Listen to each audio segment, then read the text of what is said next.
Portions of the following program may be unsuitable for younger or more sensitive viewers. Viewer discretion is advised.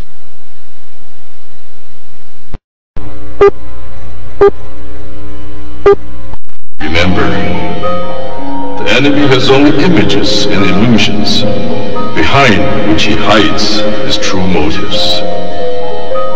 Destroy the image, and you will break the enemy. I'm here to tell you tonight that the businessmen, the mayor of this city, the police commissioner of this city, and everybody in the white power structure of this city must take a responsibility for everything. Can you feel it?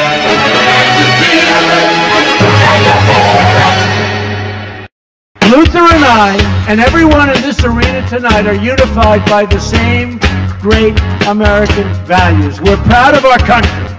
We respect our flag.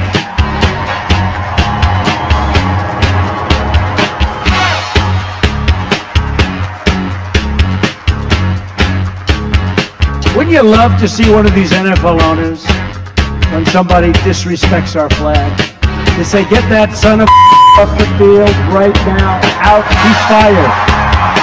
He's fired! Use power and influence to subject people into inferiority. Utterances can't be racist. Look around you, man. They own this shit. They own this couch you sitting on, them shoes you got on your feet, this building, this school, this country, you. We're behind enemy lines, dog. So you must first of all remember that this system is designed with black people in mind. Right on, and it definitely was not prepared for black people to, in the end, begin to demand their rights and an equal share in this country which they died for. Right on. Hey, and we definitely are not going back there. In the church, we used to sing the song, "Good News, the chariot is coming."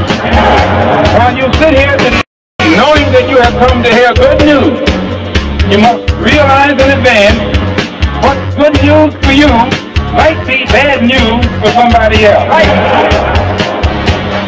What good news for the sheep might be bad news for the world. They say, oh, things are getting so much better for you. In 1849, it was hitting blacks on the head 100 times a day. In 1990, they hit them 48 times a day. Isn't it better? Oh, it's got to be better. You're saying 52 gold. The only purpose of most black Americans on earth today is to destroy. I think it's noble. Italians love Italians. When Irish love Irish. But when a nigga loves a nigga, it's an unpardonable sin. They have blood in their hands. When we say they have blood in their hands, we are not saying him, George Bezos, went and killed. But white people colonized us. They dispersed us. They enslaved our people.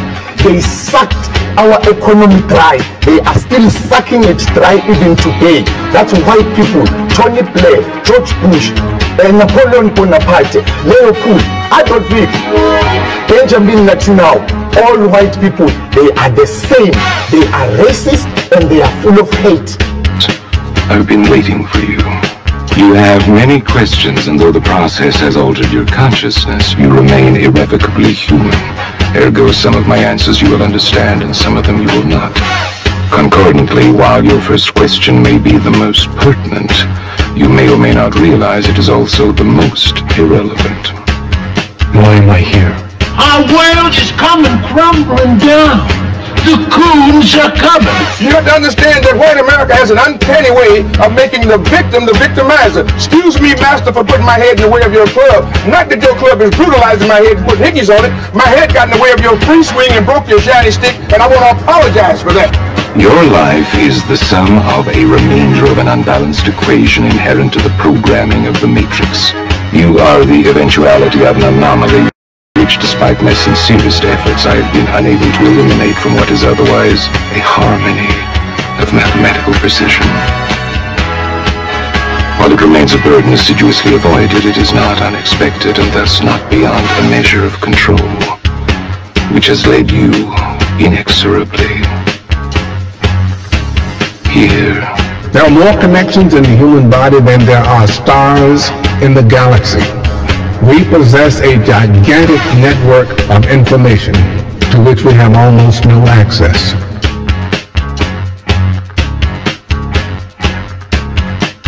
Matrix is older than you know. I prefer counting from the emergence of one integral anomaly to the emergence of the next, in which case this is the 6th version. 5 months before. There are only 2 possible explanations. 5 months before. Either no one told me, or no one knows. Precisely. As you are undoubtedly gathering, the anomaly is systemic, creating fluctuations in even the most simplistic equations. Control me! I'm gonna smash you to You can't make me do anything like this! Choice. The problem is choice. Let us remember that we're not brutalized because we're Baptists. We're not brutalized because we're Methodists. We're not brutalized because we're Muslims. We're not brutalized because we're Catholics. We're brutalized because we are black people in America. Because white people made him to be what he is. They made him to look evil, because that's their role, to make all of us black people to look evil and to hate ourselves. I can't hate. You're a nigga till you die. If you're a poor nigga, you're a poor nigga. If you're a rich nigga, you're a rich nigga. But you never stop being a nigga. If you get to be educated, you're just an educated nigga. I'm told every day I'm on air that I'm racist because I call out racism. That is maddening to me, and I'm crying about it because it's crazy. So the Honorable Elijah Muhammad is teaching you and I and trying to tell the white man to get this powder keg out of his house. Let the black man separate from his house. Let the black man have his own house. Let the black man have his own land and his own property. I thought the bitch was white! Damn it! I thought the bitch was white! That's true. I think that white people are so guilty, knowing what they've done to black people, that they feel if the deeds were reversed, they would hate the black man if he had done the same thing to them. So it's actually, it reflects a guilt complex on the part of whites when they ask us, do we hate them? And if you notice, Uncle Sam has formed a habit of going all over the world. And he calls it the ugly American, or the American image. He thinks that everybody hates him because it's a guilt complex. And if you think that if you are worried about Europeans hating you, and they're your allies and your cousins, well, naturally it would follow for you to think that Negroes in this country would hate you, especially in light of what has been done to black people in this country by white people. Now, check it out. The white ball dominates everything, right? Knocks the shit out the yellow ball, the red ball, right? And the game's over when the white ball drives the black ball completely off the table. But you have to see that all of this is hypocrisy. I love Malcolm. Malcolm called me the Sunday that he died. I was working Basin Street East. He said, Brother Greg, you coming by today? And I said, Malcolm, I love you. And I said, I love you so much, I don't even want to take a chance to be there. He said, what do you mean, Brother Greg? I said, well, I close tonight, Sunday night at Basin Street East. And I said, but I had my wife book me a flight into Chicago at 8 o'clock this morning. And I'm going to Chicago, and I had way beneath my salary booked me into a college about 10 miles from the airport. And I'm going to go there and speak this afternoon, and I'm going to stay there until they tell me you dead. Because I'm not going to let this government get 2 of us for the price of 1. And I'm going to call Adam Clayton Powell when I finish talking to you and beg him not to come there. Because today, the United States government will get you. Yeah, what's good, everybody? What's good? Welcome to the show tonight. It's a live show, a general news of topics and report show, right? And first and foremost, I want to thank those who are in the audience who might be subscribers. Welcome, fam. Glad to see you here. Passerbys, welcome. Hope you stay. Like, dislike, comment, say ain't shit. It's all good. Agents are always working. Think nobody can't tell y'all ain't working, man. It's just funny how y'all go all out y'all way. But what is it that's being said that you have to do what you do? That's what you got to look in your heart and realize, right? Might be a job, but you got to ask yourself, you do what you do because why? But anyway, you're welcome too. Now, everybody is wrapping up their so-called festivities or whatever they call what they were celebrating. And now you're getting leftovers and, and families, getting some of the stories out. Some of you might even have some fights, right? Some things that came out, got to see some faces you ain't seen in a while, even though rekindle old relationships, right? Somebody you ain't seen over the years, and all that good stuff that comes along with Master Give a Day Off, right? Now, the other aspect to that is, everybody is now, after you done got full, now you finna go spend some money. And people went out and spent some money, right? You know how they call that day Black Friday, right? So were you one of those who went out there and did what you did? Am I going to be able to see you when I do my video? Will I be able to pick you and I say, hey, that's one of my subscribers right there, right? Did you get caught up out there doing all that?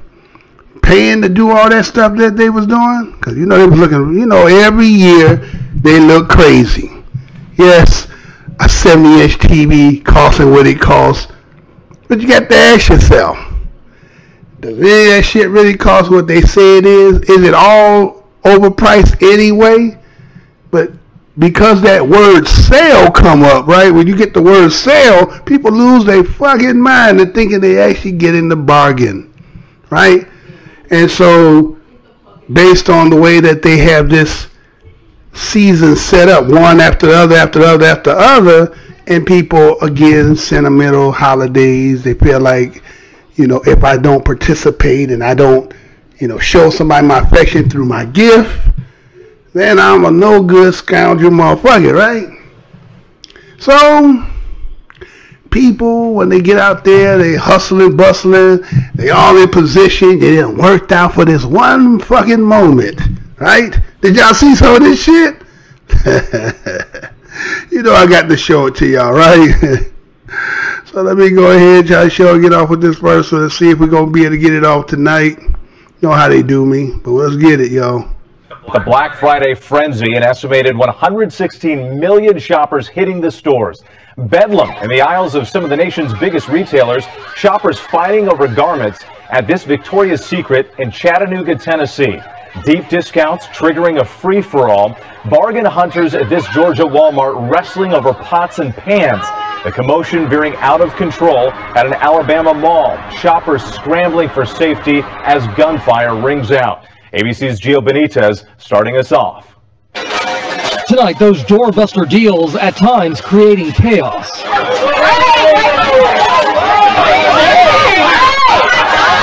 Look at this crush of shoppers in a Chattanooga Victoria's Secret pink store.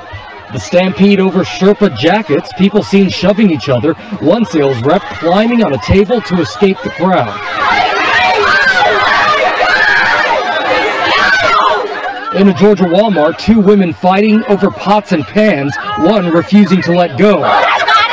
But the euphoria over Black Friday shopping turning deadly in Alabama after a fight turned into a shooting at this mall. We've got officers on the scene. There has been shots fired. The shooter killed, among the injured, a 12-year-old girl. But the tragedy in Alabama aside, for the rest of the country, shopping today was mostly peaceful. Long lines of customers at stores from Maryland to Florida to Texas. An estimated 116 million spending their holiday dollars today alone. This year's Black Friday could be the biggest since 2011.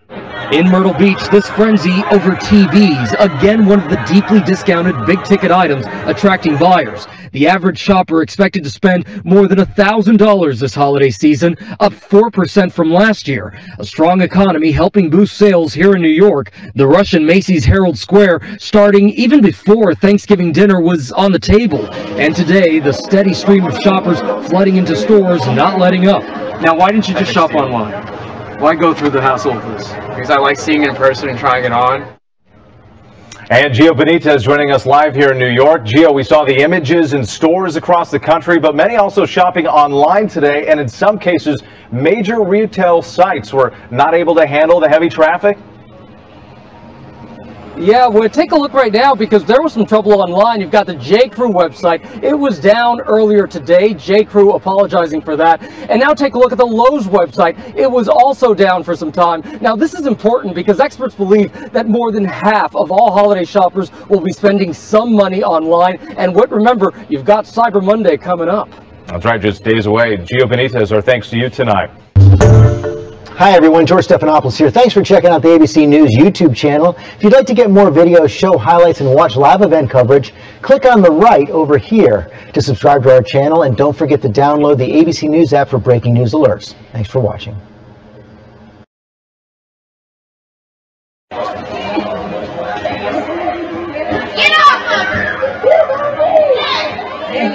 Let go! Stop it! Stop! No, don't do that to me! Stop!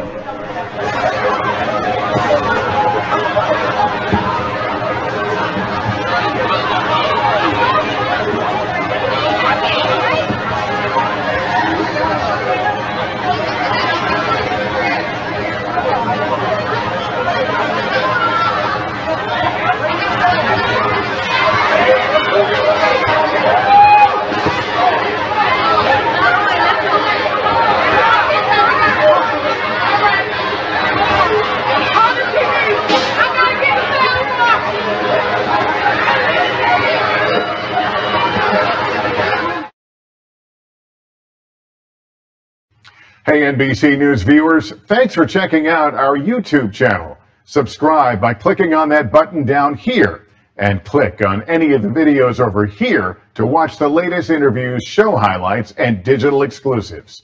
Thanks for watching. So, you see how people hustling, bustling, trying to save some dollars, trying to buy some products that they're used for a time being. That's eventually just going to become cluttered junk in your house. This is something that you use on a daily basis. Most of the stuff that you're getting, you know, it's hot for the second, then it's just kind of just idly just sitting by hoping that somebody plays with it, touch it, uses it, and so forth, right? But it's the hustle and bustle. It's just the thrill of it. One guy in line talking about, he said, well, why you just don't shop online? I said, I want to actually be involved in this. I want to get a chance to feel it and touch it, right? But somebody actually lost their life. It seems like every year somebody is losing their life over people trying to purchase off-brand or off-sale clearance ass shit that they couldn't get rid of during the rest of the year. So, you know, let's look at that Black Friday, right? Because Black Friday is an informal name for the Friday following Thanksgiving Day in the United States, which is celebrated on the fourth Thursday of November. Black Friday has been regarded as the beginning of America's Christmas shopping season, right? I guess they said it started since 1952. Although the term Black Friday didn't become widely used until more recent decades, right? But 1952, I got about a good, what, 66 years in it, right?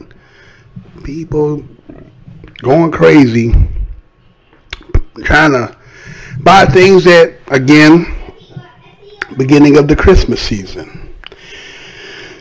Is that, for those who follow that, that prescription in Christianity? Is it all about the gift? Is that what it's all about? Or is this something else that somebody created and bring the frenzy, in order to just the fact that bargain basement stuff that you're out there trying to get, right?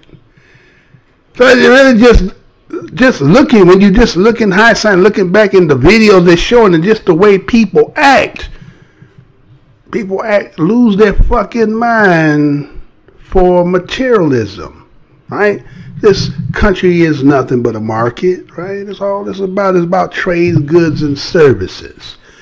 Either you a peddler, huckster, or you're a customer. And can you believe that you went that night after you stuffed your damn face and then went to the damn store and you died trying to purchase some damn gifts? What a waste, right? But hey, teach his own. If that's what you do, that's what you do. But they're going to keep propagating that and propagandizing that, and people are going to keep doing it, and it's going to get worse and worse and worse, because again, they're going to say it's not me that's going to happen to. Well, we give condolences to that who lost their life, but it is what it is, man. You got to look back and observe this. Is it?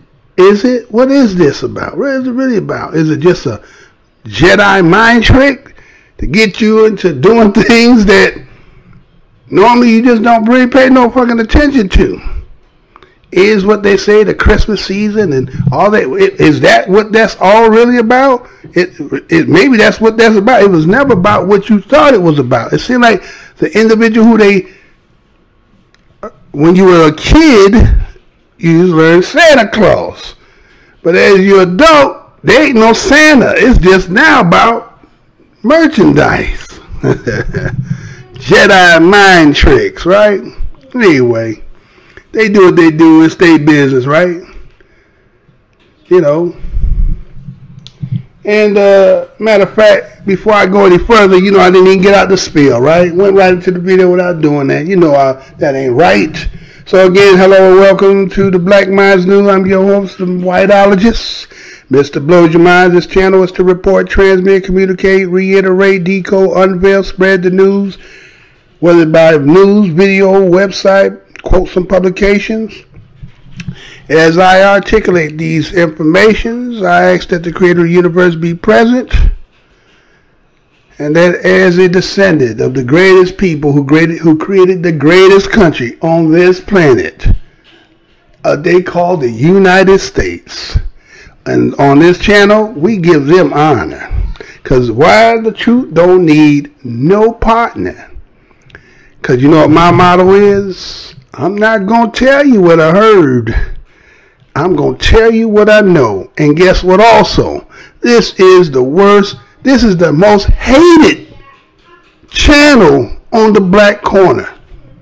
Why you say that, Mr. Blow Your Mind? I can't get past 100 views. I come on, for those who come see me, I come on every night.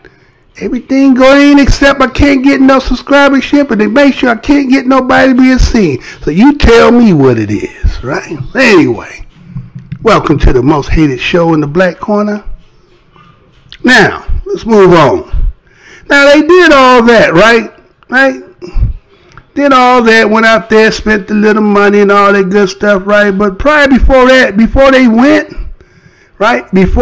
and spent their money, right? They was eating in front of TV, watching football. They had children, right? And then, some of us, we've been around and we kind of remember, oh, the Peanuts is coming on. Oh, you remember that? Remember when Charlie Brown and them all came on, right? Now, for me being the person of DOS, person of color, they had no choice. It's not like, even though they tell you at cable you'll have 300, 400, 500 channels. But again, as a person of color, your selection has still got to be what somebody else want to watch. You really ain't got too much in the stuff that they do give you. It's kind of a lot of bullshit anyway. Soul Plane and all that bullshit, right? That's really the menu, right? It's like going to McDonald's and ask that you want a motherfucking, say you want a casserole. They ain't got the shit on the menu, but you say, but I got a taste for a casserole. It's a restaurant. You're like, nah, but we don't sell that. That's kind of like how when we were growing up, we had to watch certain shit, right? And in that shit we were watching, there's some shit that was always there. Again, what is on your screen that says what? It has always been about race, right? Because that's the foundation this shit was built on, right? Now, look what ended up happening, right? Let me show you. Right? Maybe you didn't see this. I'll come back after that. See what happens.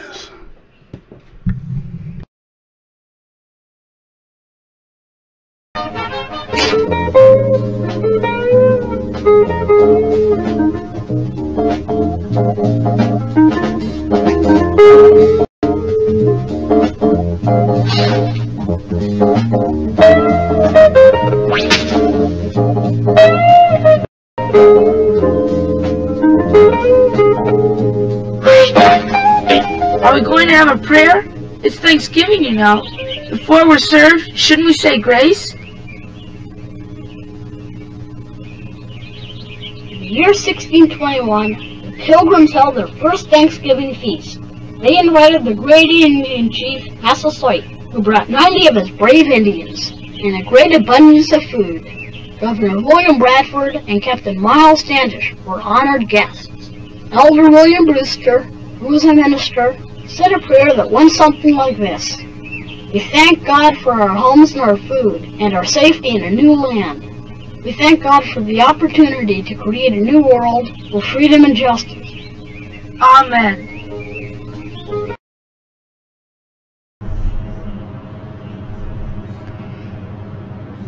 Was Charlie Brown's Thanksgiving racist? Just look at Franklin, critic says. You know I'm gonna say that again. Was Charlie Brown Thanksgiving racist? Just look at Franklin, critic says. The caption under the picture says, some viewers took to social media to point out what they called inherent racism in the meal scene in the Charlie Brown Thanksgiving special. The history of the peanut suggests otherwise. And this is how it reads. You're a good man, Charlie Brown, is how the song goes. But some who tuned into a Charlie Brown Thanksgiving on ABC this year are begging to differ. Just look at the way the rest of the group treats Franklin, the only black friend invited to Charlie Brown Thanksgiving picnic, they say. It's subtle, but it's also separate and unequal, they say. Can you spot what they're talking about?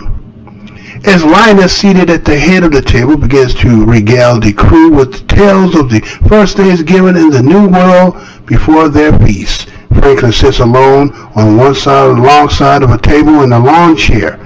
Four friends, including Charlie Brown and Snoopy, crowding along the other side, seated in the sturdier chairs.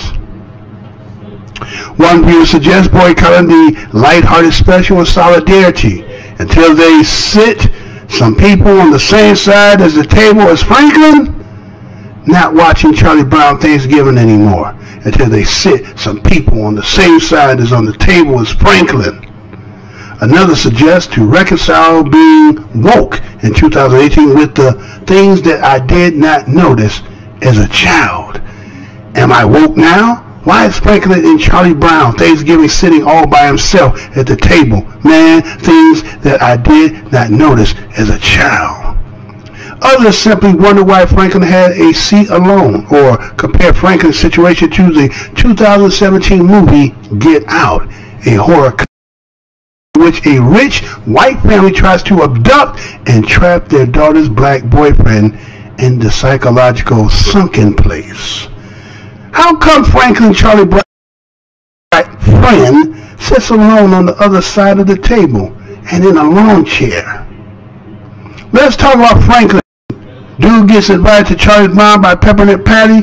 Then he finds out that it wasn't a real invite. A dog is cooking the food and he's got to sit there by himself at dinner. That's Get Out. But a cursory look at the history of Charles M. Schultz's Peanuts comic series shows that Franklin's lonely seat on the one side of the Thanksgiving table wasn't Charlie Brown's version of the sunken place. Franklin's first appearance in the comic strip came on July 31st, 1968, and Schultz inserted Franklin into the group on purpose to encourage racial integration, as the retired teacher wrote him, pleading with him to put a character black children could relate to in the comic strip that was so adored that the civil rights movement was making advances, according to the Washington Post. The fast-checking website Snoops had debunked the myth floating around social media that Franklin's treatment as the Thanksgiving table meant that the character's creators were racist. On Franklin's official Peanut bio, Schultz described the boy as thoughtful and notes that he can quote the Old Testament as effectively as Linus. In contrast with the other characters, Franklin has the fewest anxieties and obsessions. It continues. So, people who were home and watched and observed and noticed that Charlie Brown, that some of us who on this particular platform or channel that watched this show, we were around and we seen Charlie Brown a lot during our life. We noticed that shit. We knew there was some bullshit with that there, right? So here it is now in the modern, in the moment, Thanksgiving 2018, and people seeing it and they're saying, hey, what's that shit? Why the black dude is sitting at the table, he got a whole side to himself, you give him a fucked up chair, right? No one's sitting next to him, and you're talking about, you know, this whole thing about Thanksgiving and this whole prayer and about all, right? Right? So I guess they think that, again, when you look at Walt Disney, when you look at Tex Avery, right? Charles Shaw, all them motherfuckers had that in there. Listen to that bullshit. They all had that. It's always been about race in their ass. You know, talking about what some teacher came and said, well, you know, the kids really like watching that, but they don't see themselves, and so, you know, it would be nice if you was the, you know, creator of this to put somebody in there. So you put Franklin in there, right? And that was to suffice to give you somebody, give you something. Because otherwise, pretty much most all the shows that people watch, you know, you had not even really sprinkles. You had tokens. Matter of fact, that since I mentioned that, to show you over the history in this country, as everybody said, diversity and all something we just changed overnight. You can see the history that what you see with Franklin, that has always been in all the cartoons. Amazing. Okay, now that character there, Pigpen. Pigpen used to be black back in the day. I see they done changed it up somewhere, but Pigpen used to be a black. Yeah, some of y'all don't remember that shit. Pigpen ass used to be black. Motherfucker walk around, dust cloud around, he dirty and all this shit. Right? Right? Okay, okay, I'm making our shit up. Oh, Mr. Bloodman, come on now. That guy, that was a white guy. Okay, that's what they showing today. If I knew back in the day just had recorded to be able to show it today, then maybe I could have did it.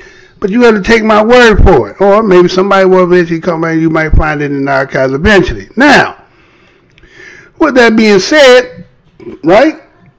With that being said, are there other characters? Let's just say, let's take some other show. Let's take, I'll give you some shit because again, like I say, those who've been around, you know. Remember back in the day when you used to have to watch some shit that was, you know, had a setting of going back in the 50s, right? And it was in a restaurant and shit, and everybody said, it's kind of like it was like Friends before Friends, but it was like that setting of that time, right? And we all have, some of us watch that shit, some of us we try not to watch it, but that's what we had the choice. Again, the menu. Go to McDonald's, you want a motherfucking casserole, some shit, or want a roast or some shit. But they already got what they got on the menu, so you ain't got no choice but to pick from the damn menu, right? So here's something, let me show you. Let me take y'all back a little bit for those who don't know or never seen it before. Check this out. I'm gonna show you. Hold on, let me set it up because I gotta do that. and then I will show it and play it for you. Okay, so let's do this. Hold on, let's do this. Hold on. Because again, people think this shit just started. I can't believe that nobody is showing up because of Sticks and Kathleen.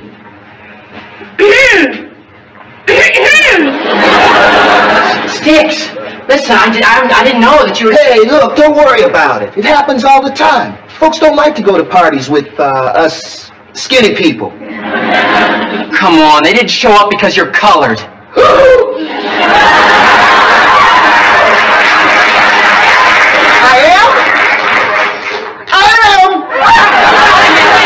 Quit clowning around. Quit joking. Man, you're staying right here. Those people at Arms can just sit on it, man. They're just a bunch of nerds. If I want to have a colored guy at my party, I'm going to have a colored guy at my party. If I want to have 10 colored people, that's what I'm going to have. Now let's play music and have fun. Come on. Now wait a minute, wait 1 minute and hold it. Everybody is going crazy here. The people at Arnold's don't want to come to this party because he's colored. You want to keep him here at this party because he is colored. Now you don't ask him to stay to prove something, huh? If you don't like him, you ask him to leave. If you don't like his drumming, you break his sticks. But would you please cut out that I can have a colored guy at my party if I want to jazz? Now, do you want him to stay here or you do not? Well, of course I want him to stay here. I mean, all right. I just said it wrong because I was steamed, that's all. Look, you ate so much food, the least you can do is play. Hey, I didn't eat anything yet. So you'll eat a lot later.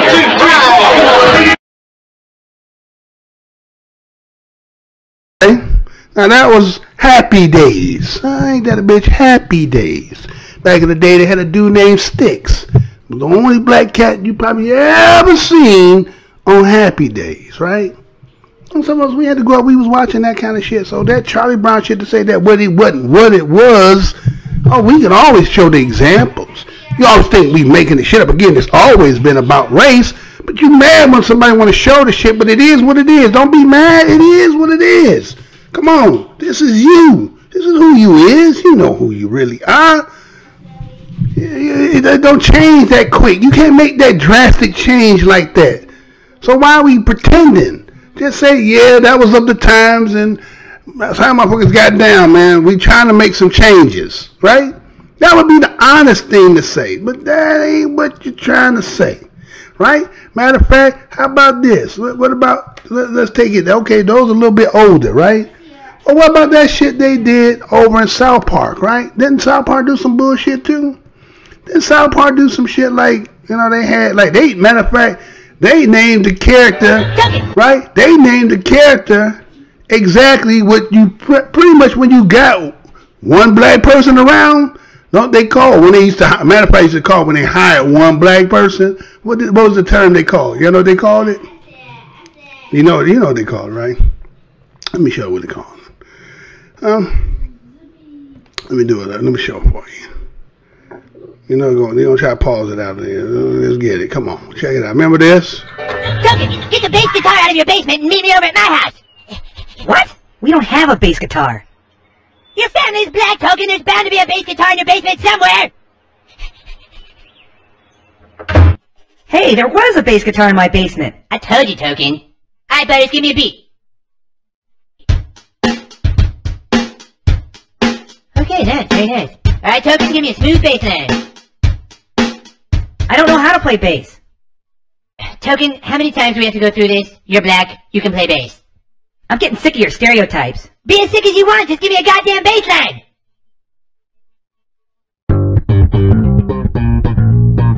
God damn it. This Christian album better make us... And that was the character what? Token, right? That was the character's name. His name was Token. You got Sticks with Happy Days. You got Franklin. You got Pigpen. But yet nobody wants to admit the fact that the people who were creating those shows at that time is what it was. Who y'all think you fooling by trying to now poetic prose it to make it sound like it's not? So you confuse people, right? It is what it is. This is who you is. Okay. Change don't happen. We know you got to go through some growing and to get out of that shit. But don't pretend like that's not what it was. The implications are always there, no matter how stealthily you think you hide it. That's why a lot of times when you be seeing people protesting about a commercial will come out and people do some crazy shit, and then they come back, oh, we apologize, we don't know how to get. You know why the fuck that shit got there. Come on, stop it. Stop playing. Ain't nobody stupid out here other than the fact that y'all just, you know, you being you. We know that shit, right? So let's get on to some more of this, right? Let's get to some other parts of this, right? Let's just take it. Let's take it in reality. Okay, those are kind of some things that. Okay, that's Mr. Blow. You might come on now. That's animation. That's cartoons, man. Well, that's not. That stuff doesn't happen in real life. It doesn't, huh? Doesn't, huh? That's just a figment of my imagination. This stuff is just a figment of my imagination, right? It's just a Temptation song, right? Let's go to Mississippi on Sunday. A journalist there published it's just my imagination. Video of the Republican incumbent. Hold on. So y'all going joking about? Okay, come on, slow up now. Let's get it right. We want everybody to see. We don't want nobody to miss nothing. I know they don't want me to do what I'm doing, but you got to see yourself sometimes, right? You got to see yourself sometimes. So check this out. Now let's see if we're gonna. Yeah. I mean, y'all really, the motherfucker sitting in here doing that DOS attack bullshit. That's okay. It's still gonna get done. Look at that. Let's get it. There published video of the Republican incumbent joking about a public hanging.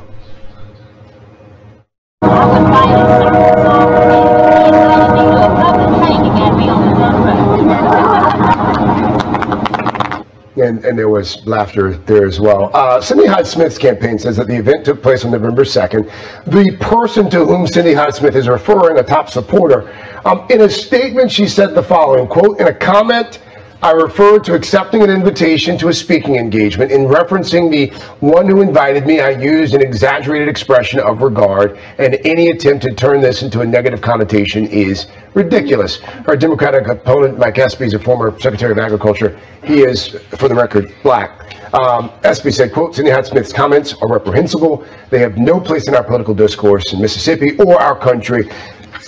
What do you make of that? The comment, the apology, the attempt at an explanation, or do you? She knows what she's doing. She's in Mississippi. And I think that anybody listening to her comments and knowing the history of a state like Mississippi in the United States knows exactly what she's saying. And I don't really buy the apology. You can't say the inappropriate thing and then pretend like you didn't know what you were saying when that's in the context of lynching and racism in the South, specifically in Mississippi. There is literally a movie called Mississippi Burning, right? So I think that, you know, I don't take the apology. I don't accept it because I think that politicians in this particular climate, specifically in weeks when we've seen white nationalist violence and we've seen racist rhetoric from the president, we need politicians who are going to just have a little bit more control and discipline when they're speaking to their constituents, because this type of rhetoric can incite somebody who's on the edge of society and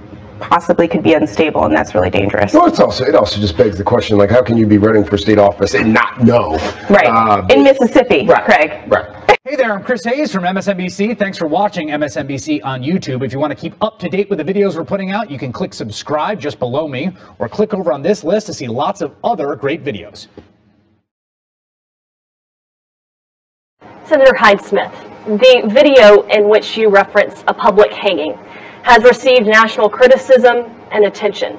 You have released a statement in which you say that any attempt to turn it into a negative connotation is ridiculous. What is the positive connotation, and are you willing to explain and or apologize tonight? You know, at a campaign event, I had the opportunity to visit with a supporter who has a big piece of my heart. See, his mother and dad both died when he had of cancer when he was in high school. So to express my deep regard and my sincere commitment to this young man, I used a phrase. I told him that I would fight a circle saw for him. Well, obviously, I would not stick my arm in a circle saw, nor did any of my comments ever mean that I would enjoy any type of capital punishment sitting there witnessing this. You know, for anyone that was offended by my comments, I certainly apologize. There was no ill will, no intent whatsoever in my statements. In nearly 20 years of service, of being your state senator, your commissioner of agriculture, and your U.S. senator, I have worked with all Mississippians. It didn't matter their skin color type, their age, or their income. That's my record. There has never been anything, not one thing in my background to ever indicate I had ill will toward anyone. I've never been hurtful to anyone. I've always tried to help everyone. I also recognize that this comment was twisted and it was turned into a weapon to be used against me, a political weapon used for nothing but personal and political gain by my opponent. That's the type of politics Mississippians are sick and tired of. Mr. Espy, Secretary Espy. Well, no one twisted your comments because the comments were live. You know, it came out of your mouth. And I don't know what's in your heart, but we all know what came out of your mouth. And it went viral, you know, within the first 3 minutes around the world. And so it's caused our state harm. It's given our state another black eye that we don't need. It's just rejuvenated those stereotypes, you know, that we don't need anymore. And we have companies like Walmart that wrote you today and told you that your comments did not reflect the values of that company. Would you like rebuttal?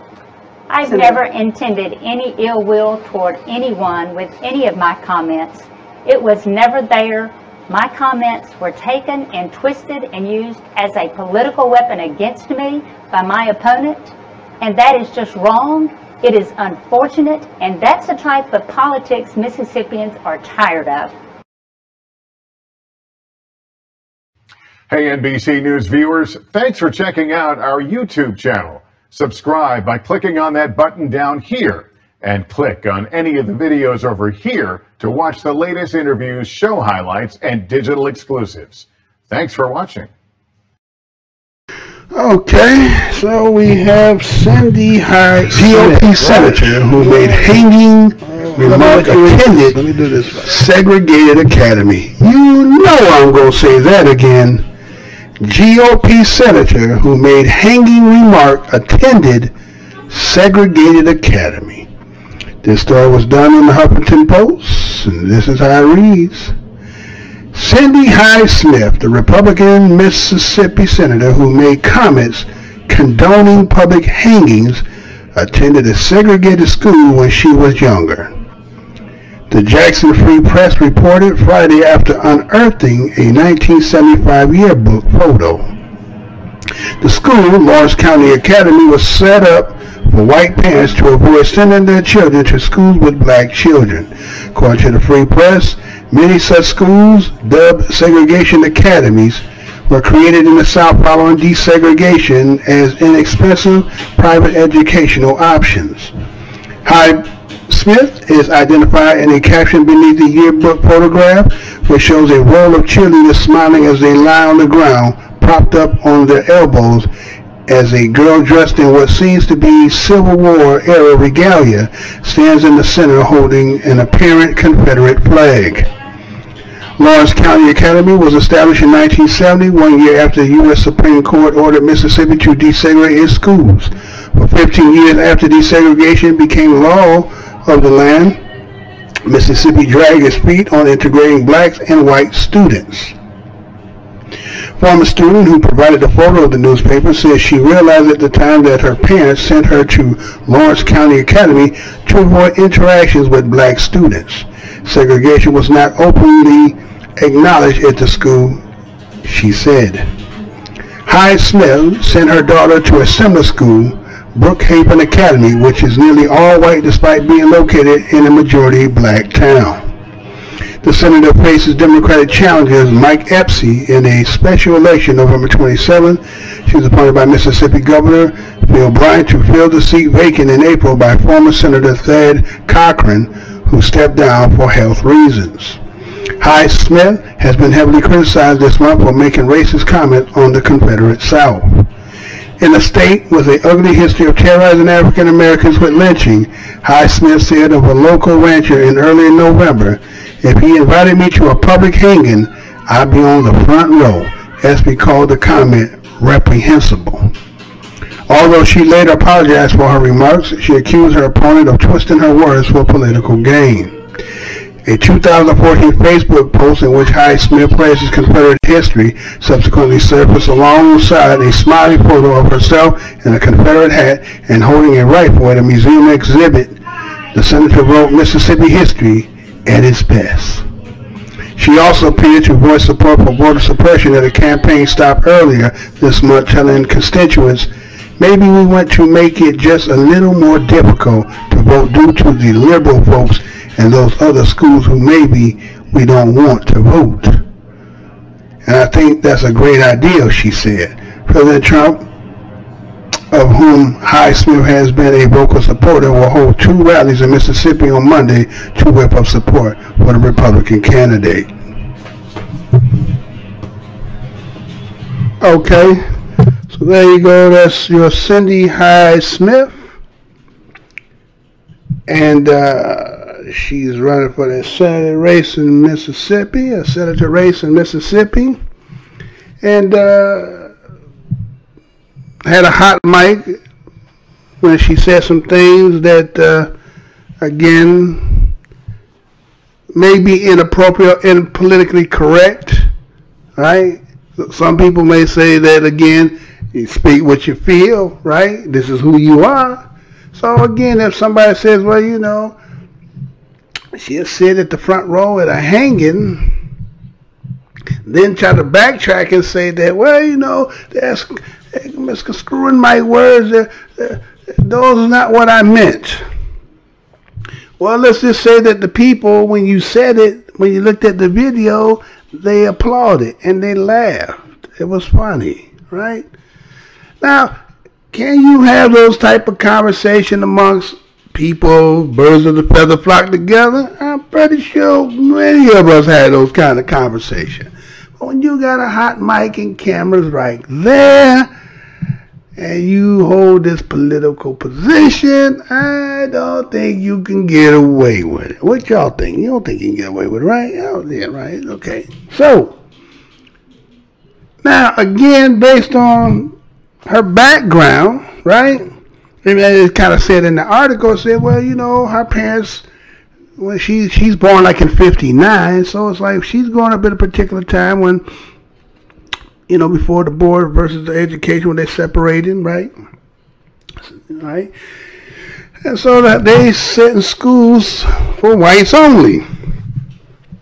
And she ended up going to that kind of school, right? So then again, you're a byproduct of your parents until you become adult, and then you kind of make a little, you know, so you make a little path away from it, but you don't fall too far away from, you know, what you grounded in. And that's what a lot of people try to act as if like people just all of a sudden is in total disagreements on what your parents teach you. Again, these are the first people who raise you, who you love you, and they wouldn't teach you nothing wrong, right? So, you know, when do you get this epiphany to find out that some of the stuff that you've been taught is wrong? When do you ever have that? When does that ever cross your mind? Not because, again, most likely the people who you grown up with, socialized, fraternized with, into, you know, relationships with, married and so forth, they're all going to be somewhat the same mind. So, she said some things that, again, they got out. It's not at the proper time because you're in a political race. But when is it ever funny on the end? Now, maybe from your perspective, you know, being white and a Caucasian, saying that has no offense. It's not offending to anybody because you are you'll be the aggressor. But on the other end, there's somebody who will be a person of color or black or African American, however you want to categorize them, it would be offensive to them, right? And I think you kind of know that. You're not naive like that to not know. So we have to say that, again, this is just your true color. And I know it's kind of hard for people to, they hate this politically correctness. They want to just be who they want to be. I get it. We get it. Right? But that there, it can't be acceptable. Right? Now, some people say, well, fuck that. I mean, this is our country. Okay, we hear all that. We get all that, right? But yeah, welcome, hit that like button if you're going to sit around. Otherwise, you've been sitting there with your teeth grinning or your teeth fanging, one of the two, right? So let's go to the next one. I got this one here for you. Check this one out. Neanderthal child was eaten by a giant bird? You know I'm going to say that again. Bones reveal Neanderthal child was eaten by a giant bird? This is an update story done October 13th, 2018. The caption reads, a Neanderthal fossil left in a modern human skeleton. Neanderthals have commonly been considered to show high incidences of trauma compared with modern humans, but a new study reveals that head trauma was consistent for both. CNN reads, when researchers discovered the oldest human remains ever found in Poland a few years ago, they didn't realize that the bones were hiding a grisly secret. In fact, it wasn't until this year that they realized the bones were human at all, because they were round among animal bones. The researchers discovered that they were human during lab analysis, according to Science in Poland. The two tiny phalanges, or digital bones of the hand, are about 1 centimeter long and belong to a Neanderthal child who was between 5 and 7 years old. The researchers have determined that the bones are 115,000 years old. Two anthropologists, Anita Skazempazak from Jelagala University and Krakow, and Eric Trinkas from Washington of University in St. Louis, confirmed the bones as belonging to a young Neanderthal. Analysis revealed that the bones were covered with dozens of holes, creating a very porous surface. The details were very telling, the researchers said. Analysts told that this is the results of past digestive system of a large bird. This is the first such known example for the Ice Age, said Powell Vader Nowak, team researcher and professor at Jagiellonian University Institute of Archaeology, in a statement.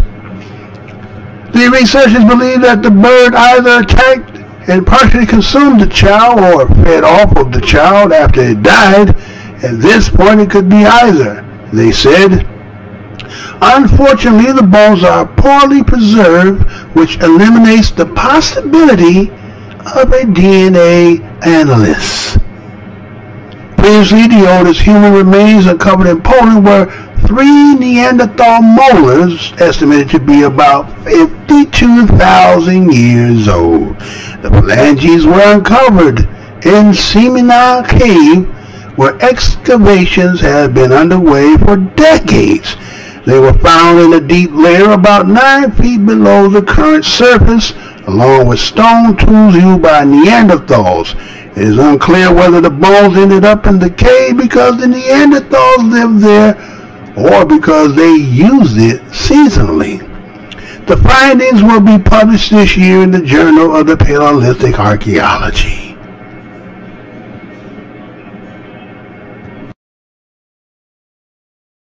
Alright, so a story came out today that bones revealed Neanderthal child was eaten by a giant prehistoric bird. And how they determined that is because, again, they said that they that they had found and discovered some bones in Poland, and they come to do the testing and come to find that some of the oldest human fossil remains that they ever found discovered in that area. Well, they said they found 3 molars, right? And they end up stating that those molars run between 42 to 52,000 years. Right? They said that that there was these pair of finger bones belonging to a young Neanderthal. Now my thing was, how did they determine these were Neanderthals? Right? How did you determine that? Because, and also in that article, right, it talks about that due to the pores around the bones that it had to been in the digestive system, right? And so by being in the digestive system, it corroded to the fact that they cannot extract the DNA to do a proper analysis. So now we're going to go with the scientists or the archaeologists, and they're going to determine to say this is Neanderthal. That's not science. So I have to say, well, why are you classifying something that is not what it is? Is it because you're still in the quest looking for?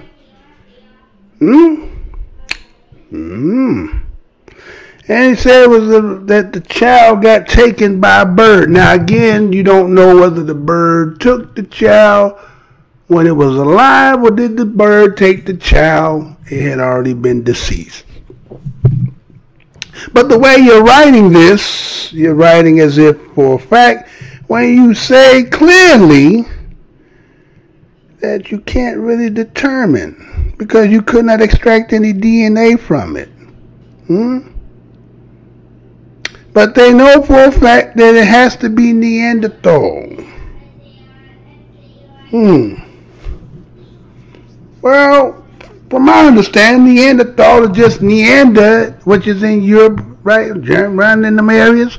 That's how you classify Neanderthal. It's just because it's in this bones that you found in this area. But is that in the pantheon, what they call when they talk about this whole thing of evolution? But again, they also said that humans and Neanderthals are different. Right? That's what they say. They say they're not the same. So there's something genetically that is different between this one and that one. But we keep saying we all the same. And so maybe in these differences is what's causing all this riffraff. All this, maybe it was never supposed to be forced like this. Right? But again, because people needed to do what they need to do for whatever the business ventures they foresaw that they needed, that they couldn't do for themselves, and then now it becomes a problem that you don't have no real answer other than to be barbaric. So I'm just trying to figure out how would you come up with Neanderthal when it didn't come to that. It could be anybody else. But again, you're going to say it's you, so okay, we're going to stick to that. But as I go on the show, we're going to look at something else and maybe we can answer that. So, let's look at this. I got something else in here. Check this out. Humans didn't cause mass animal extinctions in Africa like previously thought, study says. You know I'm going to read that again. Humans didn't cause mass animal extinctions in Africa like previously thought, study says. This story was done November 23rd, 2018, and this is how it reads. A study disagrees with a long-standing view that humans wiped out large animals that previously occupied Africa. In research published in the journal Science on Friday, authors analyzed records of mega herbivores communities in eastern Africa over 7 million years. A mega herbivore is a mammal weighing more than 2,000 pounds. They concluded that extinction of diverse mammal communities in Africa occurred before evidence of human hunting. The animal decline might have instead been because of environmental factors such as declining atmospheric carbon dioxide and expansions of grasslands, researchers write. Low CO2 level favored tropical grasses over trees, and as a consequence, savannas became less woody and more open through time. John Rowan, a postdoctoral scientist from the University of Massachusetts Amherst, who was involved in the research, said in a statement, "We know that many of the extinct mega herbivores fed on woody vegetation, so they seem to disappear alongside their food source."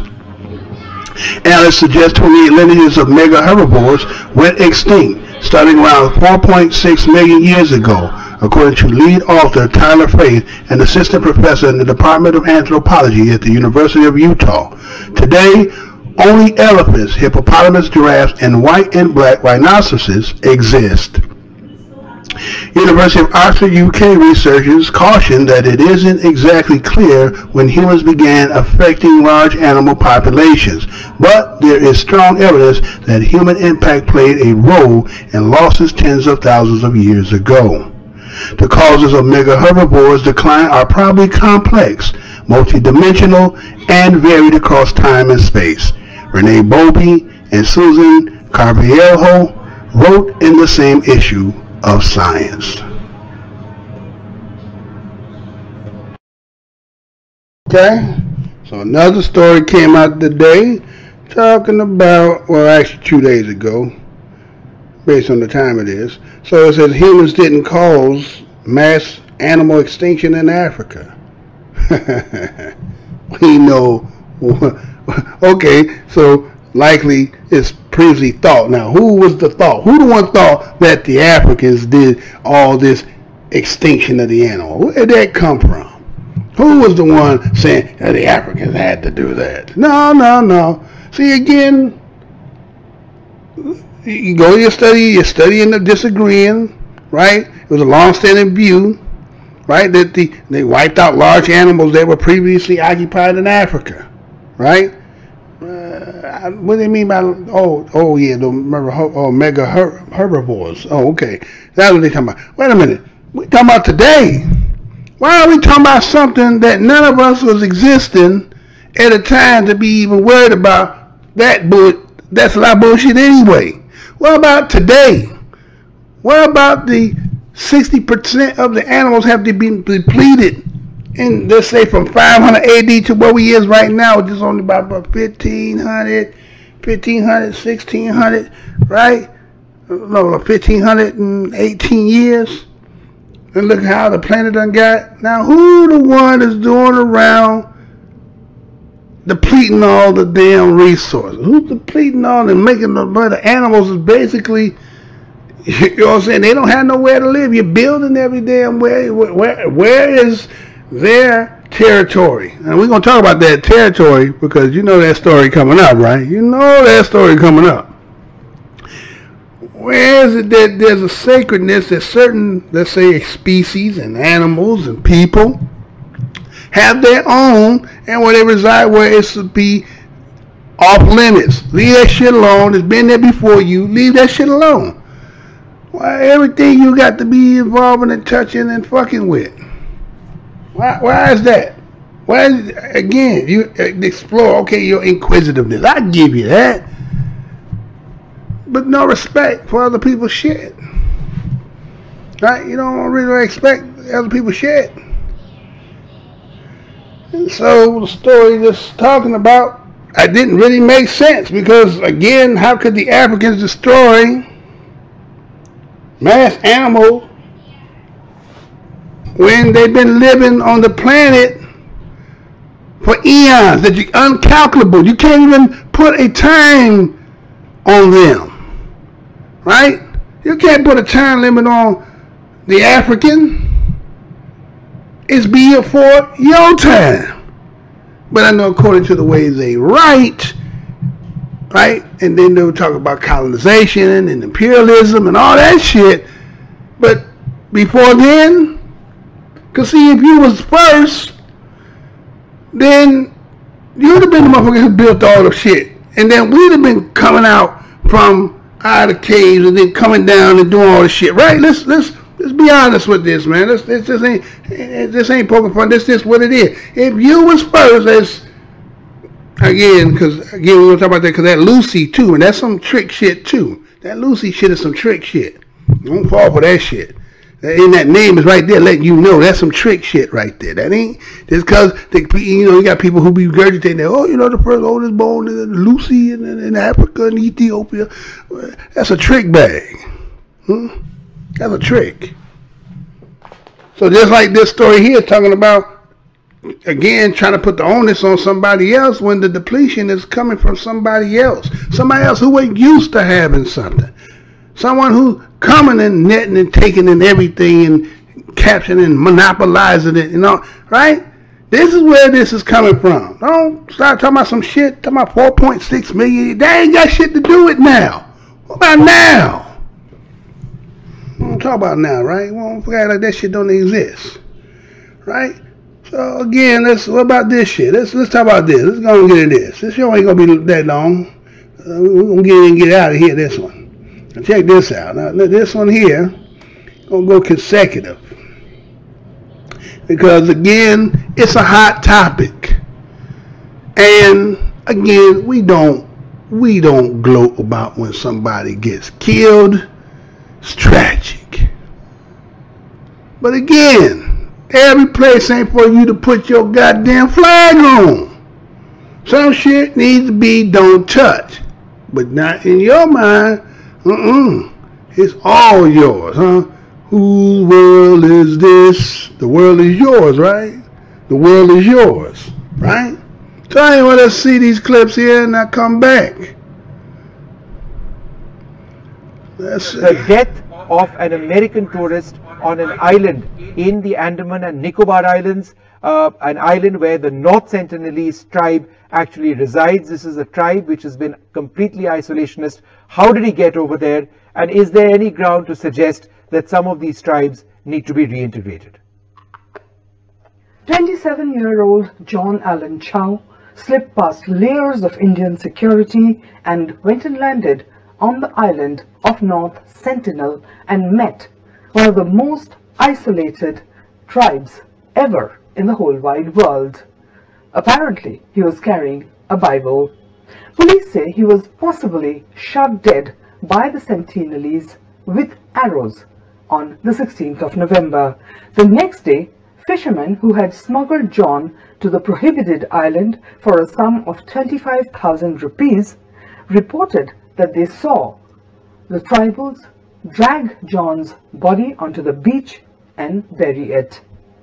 7 men, including the fishermen, have since been arrested for culpable homicide not amounting to murder and various violations of entering the prohibited zone. It cannot be termed as any kind of security lapse. All these people, they illegally enter into a prohibited area. So it's a misplaced adventure in a prohibited area. It's an illegal act. North Sentinel Island is completely prohibited area, and going there is like unbelievable. But here it happened. You can call it a security lapse, because almost 3 days they were these fishermen who carried John Allen were around the island.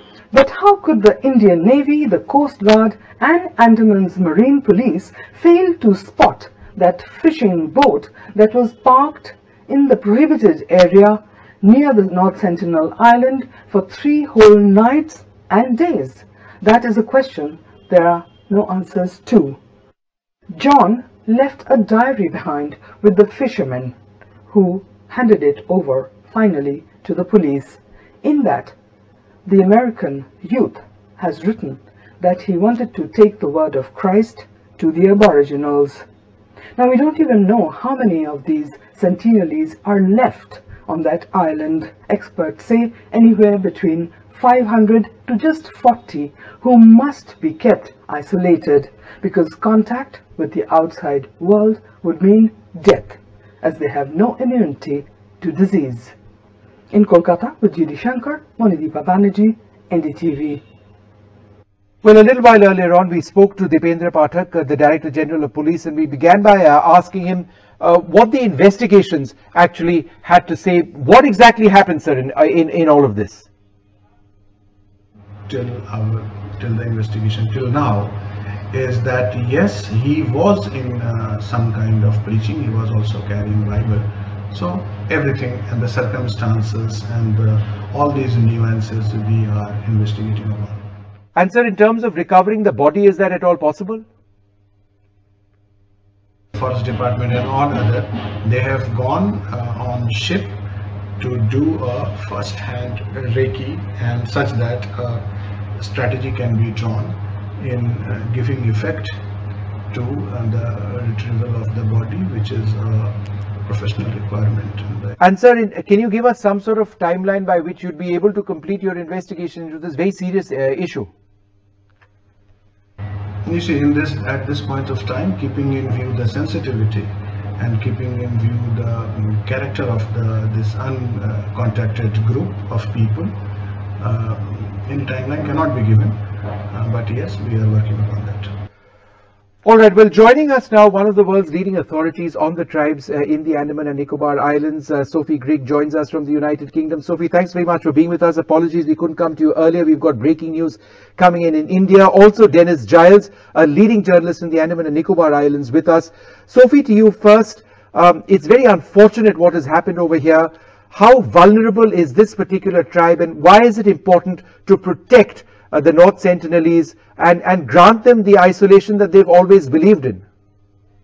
Well, they are incredibly vulnerable. We consider them to be the most isolated tribe in the world, which makes them probably one of the most vulnerable peoples on the planet. They'll have no immunity, or almost no immunity, to the sort of diseases that outside people will carry, such as measles or flu. And it's absolutely essential that their land is protected and no attempt is made to contact them. And you know, this sad situation is obviously terrible for the man and his family, but also could be potentially totally devastating for the Sentinelese, who could still be wiped out by diseases he introduced when he arrived there. And Sophie, isn't it a real concern that the body, it may be recovered? They're trying to recover the body. One can understand why they're doing that, but that process itself could be extremely harmful. Extremely dangerous. And when in 2006 there were two fishermen that were their boat, where they'd been mooring near North Sentinel Island, their boat got washed up and they were killed by the Sentinelese. And in that situation, the families said that there shouldn't be any effort to collect the bodies. The families recognised that the fishermen were wrong to have gone there, that they were endangering the lives of the Sentinelese. They shouldn't have been there. And they made it clear that they didn't think the bodies should be collected, and they were left. And really, it's incredibly dangerous for the Sentinelese to have anyone go there, and dangerous also for anyone attempting to go and retrieve the body. So, you know, it seems to me an unwise move to be doing that. Dennis, can you tell us anything that you may have picked up on John Allen Chow, the American citizen who went across to the island? How did he get there? And was he an evangelist? What was he trying to do? See, the thing is, like, the latest information which I gather from my sources is, like, this guy is a part of some missionary. Okay. And he was in touch with the current community. So if you remember, some time ago there was a film on the Jarwa which was shot by a French journalist. Yes. So this particular journalist was assisted by the same people who are involved in missionary work, and they belong to the current community. So John Allen, he again, like, being a part of this particular affair, he was in touch with one of the pastors in Maya Bandar, so a member of the current community, and he somehow managed to make it to North Sentinel. My sources also add, like, he had already visited that island on 13th, and then again on 14th he made another attempt, but the sources indicate that his body was seen half buried in the sand. Sophie, at one level it's probably impossible to constantly, ensure that the island is protected. And of course there are rules and people need to abide by the rules, but could the agencies realistically have done something to stop this? You're talking about one tiny boat, in the Bay of Bengal, getting across to this island. Something like this can always take place. Well, it sounds like actually the boat was there and moored near North Sentinel for possibly up to 3 days, which really they should be monitoring much more closely than that. Another problem is that in June this year, the central government issued a circular to remove one of the levels of protection from North Sentinel Island. There used to be an increased level of protection with foreigners requiring a restricted access permit to go to many of the islands in the Andamans. And then in June, they suddenly announced that they were removing that from 29 named islands, including, astonishingly, North Sentinel. And so it is possible that this sort of lack of restriction, this removal of this restriction, created some sort of confusion in the mind of the American gentleman, which led him to think that he could go there. It's just that sort of dangerous ambiguity that we were campaigning against and calling, and many people were calling to have that order revoked. And so it's absolutely essential that it's totally unambiguous that no one can go there. This land is protected. The Sentinelese any attempt should be made to contact them. And it's really important that the Indian government not only makes that very clear in the legislation, but also polices the waters around the islands properly. Sophie and Dennis, I'd like to thank both of you very much for joining us. We're going to keep an eye out on this story. The importance of protecting this ancient tribe is something that we are bound to do. The law says that this needs to be done, and there are so few, perhaps even less than 100 Sentinelese who are still there on that island, and the situation which has arisen is something which could potentially be devastating. We're out of time. Thanks very much for being with us. Goodbye.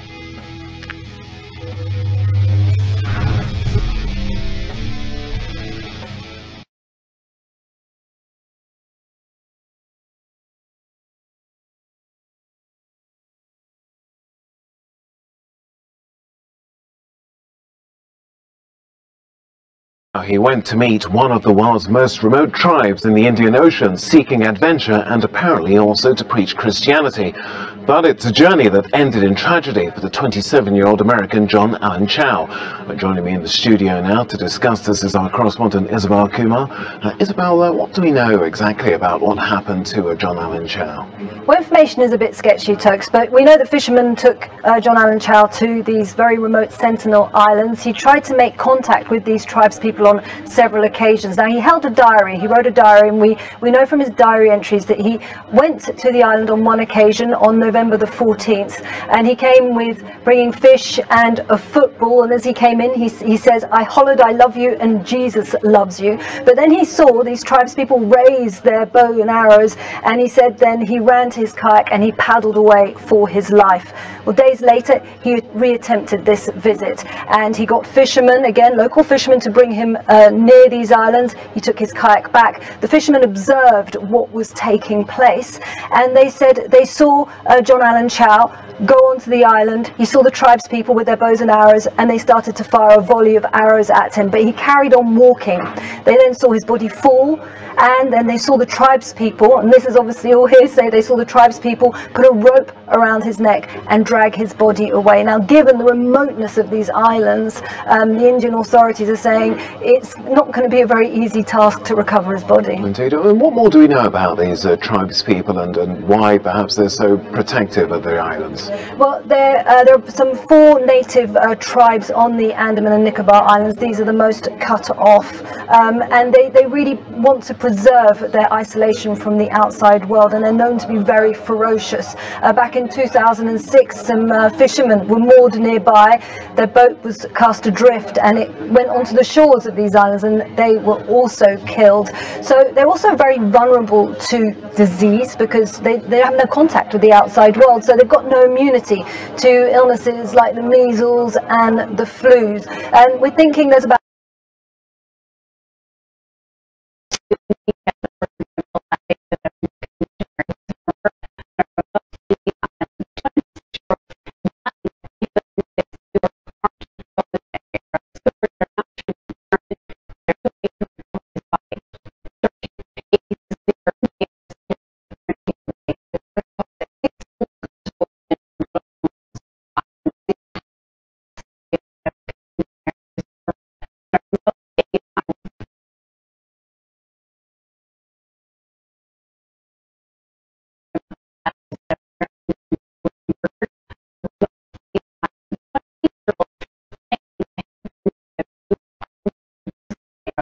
are now trying to determine if there's a way to recover his body.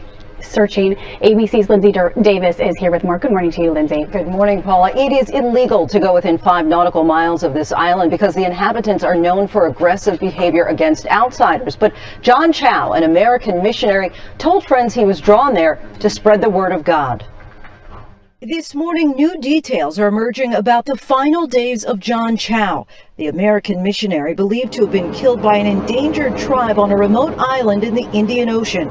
In a journal given to the Washington Post by his mother, the 26-year-old who traveled the world preaching Christianity and documenting his travels on Instagram wrote about illegally making contact with the Sentinelese, a small indigenous tribe that has resisted contact with the rest of the world. In that diary, the missionary talks about trying to engage with the tribe, offering them gifts while singing worship songs, but he says the initial contact didn't go well.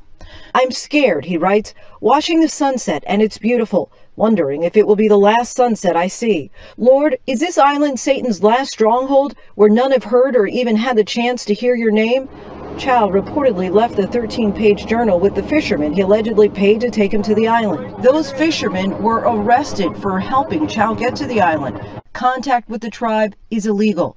Even after the 2004 tsunami, a member of the tribe was photographed on the beach firing arrows at a helicopter sent to check on their well-being.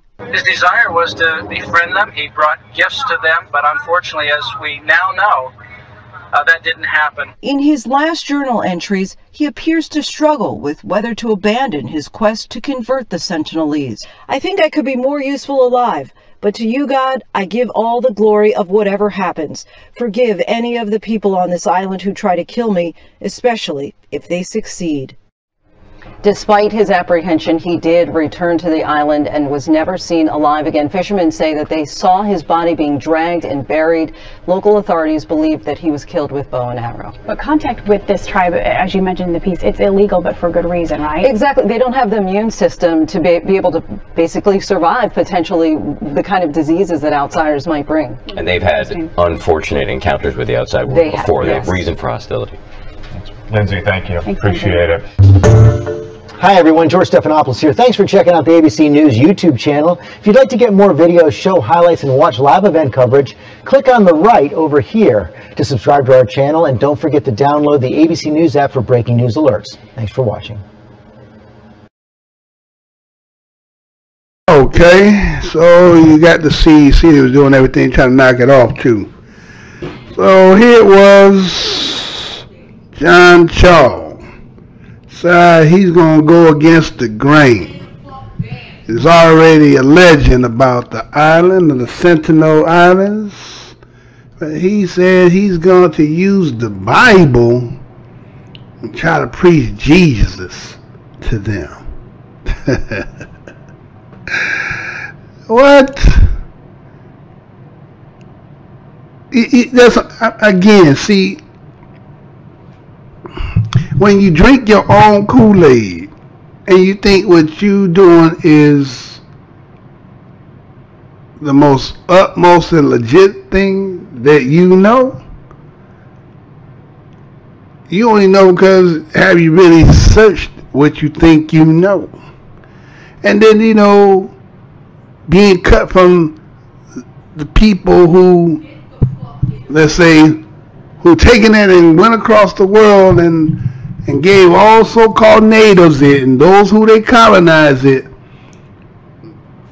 But if you take it historically back, it may not be what you think it is. And here it was, you was taking yourself to go on somewhere to do something. Again, I'm not sure whether this is as real as they say it is. Because again, we ain't gonna never see nobody.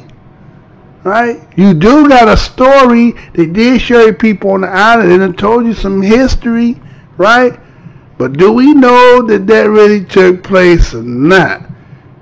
Maybe somebody got some idea, because in that original and that first one that came on, they were talking about how can they go retrieve the body. But the one thing they keep saying is, oh, they can't be immune to, you know, the outside world. But you got an American there. And you know how the American is about his citizenry and hostage, and they will bring the whole military to get that, right? So now they kind of say, well, okay, India, you're going to have to protect this because there's going to be a dilemma here. Now I'm trying to figure out, again, we see the pictures, they telling us who this person is, they giving us a storyline, but we don't know if somebody real or not. We don't know that. We didn't know what they done told us. But maybe somebody got their eye on that territory and the curiosity of like, I got to know what they own. So maybe there's a situation being created. Because if that be the case, these some of the most purest of the original that's left that has not been tainted with psychologically, physically, spiritually. You understand what I'm saying? So somebody may got the grandiose idea that they said, fuck that, we going over there. Because again, they said, those niggas, we don't get no shit. Nah, we don't get no shit. We want all this shit. When they talking about they want to call out, they want all of it. Even the shit that they say you ain't supposed to be on. So maybe this is setting up because they got to go retrieve. And then they say that, here, you know, they dragged him and they know he buried the body. How you know he buried the body? How you gonna say there's 100 of them on there if ain't nobody has been over there to count no damn body? Right? You don't know what they got up in there. And that's where Curious George is having a problem with. But he can't go in himself because it's kind of like back in those old days when they want to be, you know, infiltrating. But again, your uniform lets everybody know you on another team. So what are they going to try to do eventually? Try to get somebody else to go in there? Looking like them? Who crazy enough to go do that? Huh? Who crazy enough to go try that? So they said the North Sentinel Island is one of the Andaman Islands, which is south of the Sentinel Island is the Bay of Bengal. It's home of the Sentinelese, who often violently reject any contact with the outside world, and among the last uncontacted peoples to remain virtually untouched by modern civilization. And that, again, right there lets you know. So everybody else been touched by somebody that say he need to touch and he need to tag. It's kind of like watching the Animal Channel and they putting the tag on so they can track. You got some untractable, putting your shit, your mind, and that might be bothersome to somebody. Somebody say, fuck that, we're going in there. Because you got to ask the dude, what are you talking about bringing the Bible? They don't speak, you don't even know what language they speak. How the hell are you going to translate that? Think about what I'm saying. How you going to translate some shit? Motherfucker ain't never talked to a motherfucker, so how the fuck you know what kind of language they speaking? And why you going to come with that bullshit? Because, that's for you. What makes you think you're oh, because the book said, spread this to the end, then the end will come.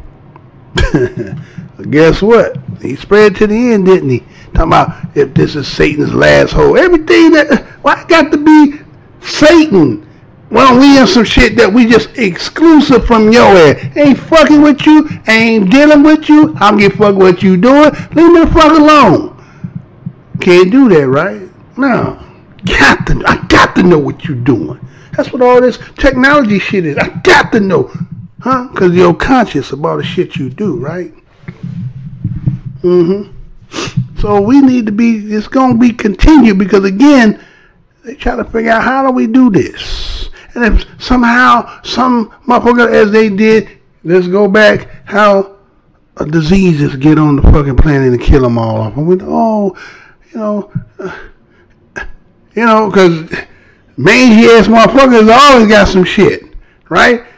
And I accidentally you on this somehow, because that could be biological warfare. You just throw some shit over there and take it all over and they say, oh, it was him, the one that died. He had some shit and they caught that shit and they all, you get what I'm saying? To be continued, yo. I ain't gonna get you much more into that. It is what it is, right? Matter of fact, fuck that. We're gonna go to this one. I'm gonna go to this one. I'm in the show on this one. Did y'all see this? Because see, based on this right here, what she said. Remember, yes, those who said show last night. Remember, I showed you it had no sound to it. So today I came back with the sound. Now check this out. Then we're gonna go from there. Check this one out. This one here. Keep your ears perked good. Listen good. Do African really need African American to be in Africa? My answer is no. You are not really a pure African. You are a person that was born because of certain slavery, people that were put together by force. And African built Africa from the beginning of time till now. It's still being African. And then also you have the Chinese, the Asian being Africa and contributing to African regeneration. So it's the thing that African American and black in the American continent are going to do too, contributing to the rebirth of Africa, but they are not the one in Africa, because Africa was built by Africans and is still being built by Africans, and we let Asians, Europeans, Americans to help us to do that. So when you say, oh, Chinese doing that, yeah, they are doing it. What is the problem? It's going to be for my benefit and for your benefit too. As soon as we they have a lot of things. Nobody complain about Asian or Chinese. Asian Chinese, oh my God. About Asians in general, not being in Africa or making businesses. Why? Because they have the degrees that African we don't have yet. Not every one of us have degrees. Now, from the 1960s, we are going mostly abroad to study and to have our certificates, university degrees, and then to come back to Africa and start. In my country, most of the people that are building or rebuilding my country are from my own tribe and my own family. So if I go to my country, most of the people there working in the government are from my own family. My family, you can find the rich one and the poorest one. And I don't mind none of them because they are me. African American, you think that you're the saviors of Africa? No. The 2019 thing that you are welcome to Africa, how long Africans are telling that you are welcome in Africa to do the same thing? Excuse me, I think some of you are very naive, or most of you are very naive there. Because it's the same thing that you're gonna have a little bit more easier to do the visa thing. What is that? What is contributing? How many African Americans or black Americans in the whole continent are living in Africa? And what? And what you see? And you see that African Americans or black Americans in general are the African ones? Only the native ones. I'm a continent of Africa, no matter where I live or where I was born, because I have my tribe, my country, and they know who I am. So all of you that came back to Africa after the slavery, like American Liberians and others, that these are city things, you're still being seen like outsiders. You're still being seen not as proper Africans. Your skin color save you, but you cannot go and tell an African that you have to do this and that and that and that and that, because you have your colonizer mindset. Yeah, Africans are very colonized, but you cannot tell them that what they have to do, because we Africans, we don't like that. And that was independence came. You can come here, you can help us to say, yes, do this, it's good for you, or things like that, but don't try to push us to do your things the way you want us to do. The 2019 thing, remember, is the same as they said beforehand, and it's still happening, that you are still being seen as foreigners. You're always going to be foreigners. Only they want your contribution, because when you come to Africa, when you exchange the money, I'm going to tell you an example because I don't know the rates. You have $20,000, and then you go to Africa. The conversion is going to be, depending on the country you are. If you are in Central Africa, that could be like 7 or 10 million CFAs. A lot of money, it's a lot of money to build things. That's why they want you there to just and contribute. But you still being seen as outsider. You can see how many of you are still being as outsider. Yes, you're black, your skin, whatever. But when you say where you come from, or you try to say things, they're going to see what you are in reality. So now, African, we don't need you to build Africa. We need your contribution. As any other outsider is there, living upon there for centuries to build Africa. No, because we need you to build Africa. We are building Africa. And then we are asking you your contribution to help a little bit more for our continent to be built. Not because you're black, but this is going to be no, because your ancestors were kidnapped. So, long time, excuse me, we were telling you. Yeah? And also, if we did not sell your ancestors, you couldn't exist. And you couldn't never be part of Africa ever in your life. And really, you are not an African. Talking genetically, yes, yeah. But talking as an African born there, you could never exist in Africa without slavery. So a person that was kidnapped from Congo, or they was kidnapped from Kenya, or they was kidnapped from Nigeria, or they from Senegambia, they put every of them together. They didn't know even each other. So you think that you could exist in Africa really, and having non-African born, that you are mixed race. And I'm gonna tell that again. You are mixed race. You are a black mixed race person. You are not an original African. So excuse me, so only we need your contribution, whatever they say that now, or you say that you're black because of this, because we are genetically the mother of every person. My ancestors can see that. And approve again, I'm gonna tell, I like to tell that, yeah? You are not really a pure African.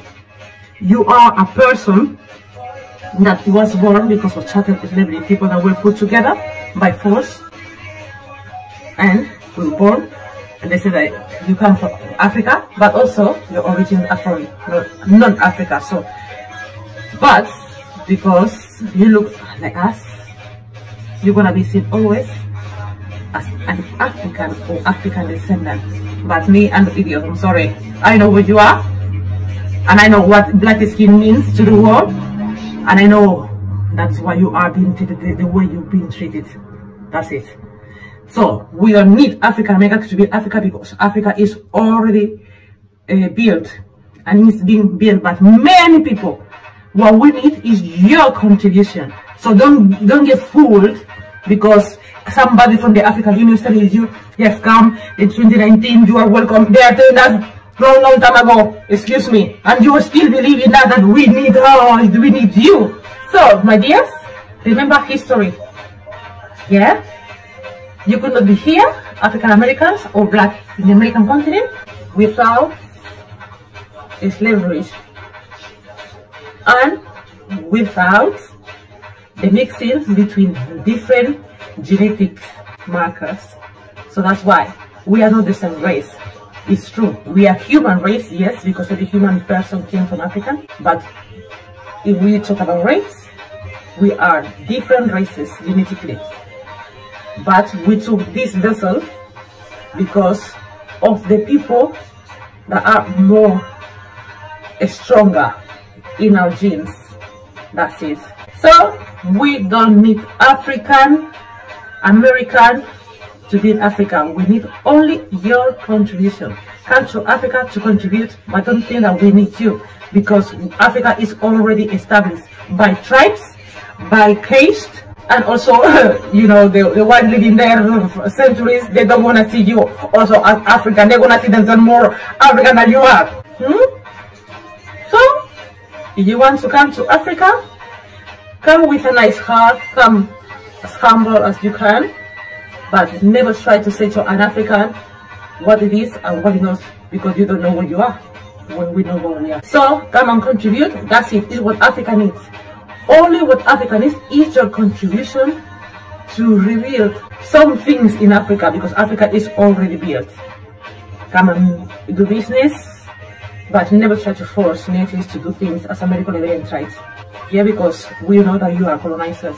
When African, I see African say, yo, you are my brothers and sisters. I say, yeah, they are your brothers and sisters. Okay. When they're gonna take your jobs, I'm gonna come. 1, 2, 3. Second for America, come back to America. Yeah, that's it. Excuse me. So many of you are so naive. I'm not that naive. I know what it is the world is about, and I know you are not African, and it doesn't matter with your genes, because also you are non-African. Hopefully, the 2019 is going to be good, but I don't think so. But I think it's going to be the same. You go to Africa, you build, you have your visa, easily, that's it. But you're never gonna be part of the African culture. Even if you marry, oh, yeah, no, my father was an African American. Oh, so you mix race. Do you get me there? Just go, what they want you is to contribute economically to Africa. All right. Boy, the hate is thick in this mug, boy. We hate it all around this mug, huh? Now, we're going to put the whole continent based on what she said. And I know probably some of you probably didn't really get what she said. Maybe you have to go back later and look at the video again and hear what she said. They say black Americans, you're not African. You're a mixed race. All we want from you is your contribution, but you could never be, you would never ever be African, because you are mixed race. And if it wasn't for our ancestors selling you, it's the only reason why you get to claim to be African. But you'll never be part of the culture, you're not part of the tribesmen, you know what I'm saying? Y'all naive.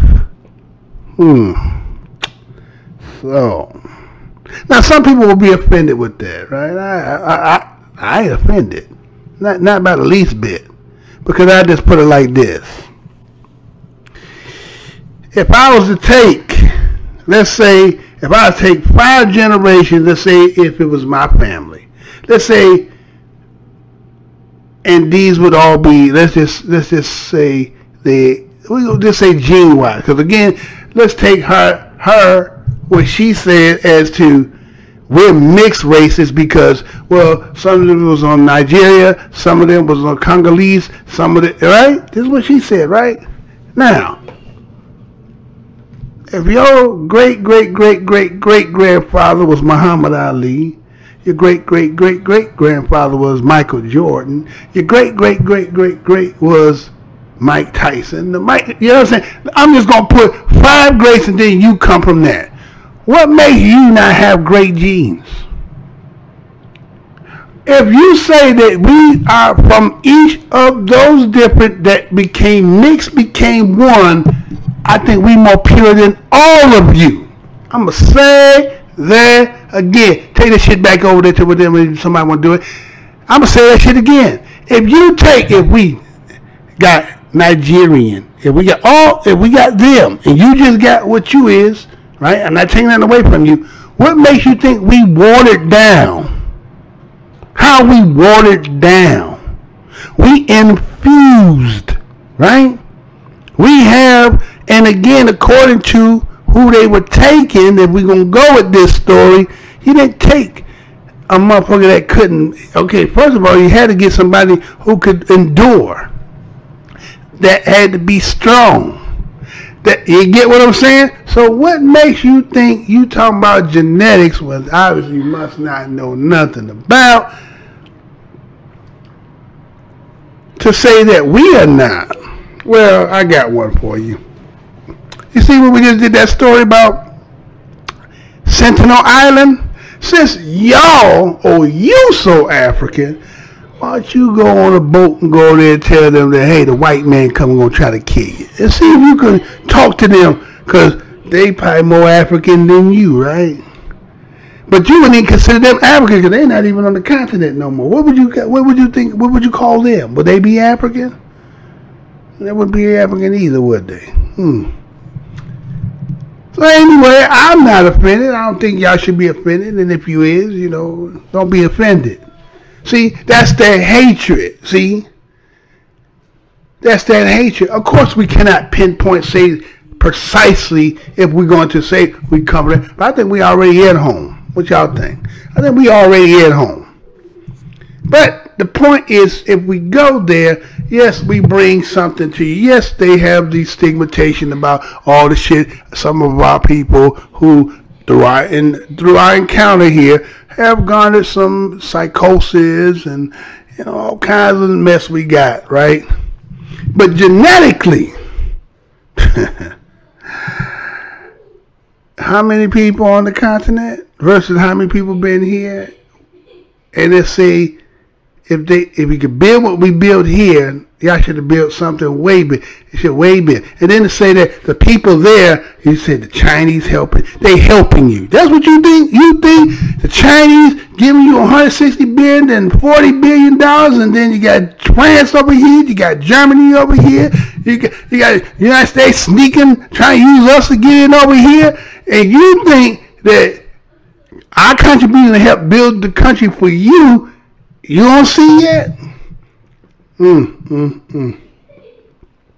It's sad, man, the hate that people got for us. Because really, just the fact that you hate us is because of what, matter of fact, we're just too goddamn great. That's just what it really boils down to. As I said, if I took all them genetics and infused them and they became one like a Voltron, how y'all better? How you better? Then we done also, sometimes us and took some of the other people. Now I am not saying whether those are the, echelon of those genetics, but I'm just saying some of us is even taking some of that. So you got some of that line in them as well, right? So I don't understand how you saying they not, because they can't be precise as to a particular tribe, but maybe maybe they the one that's create their own tribe. So let's just say. Let's just take it. We took the negative connotation of niggas. We be the nigger tribe.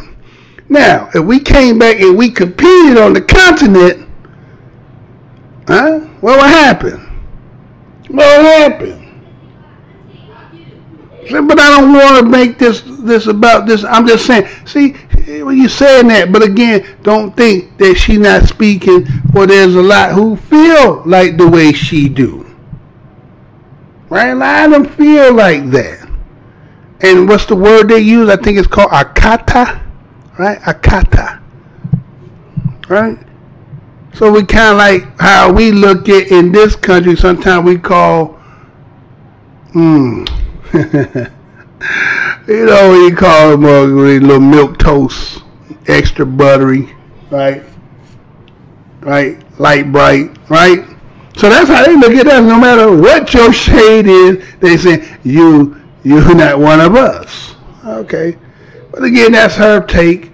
We heard it, but I just said, since you so African, why don't you go over there to the Andaman Island, Central Island, and tell them, hey, what it is, and see if you could talk to them.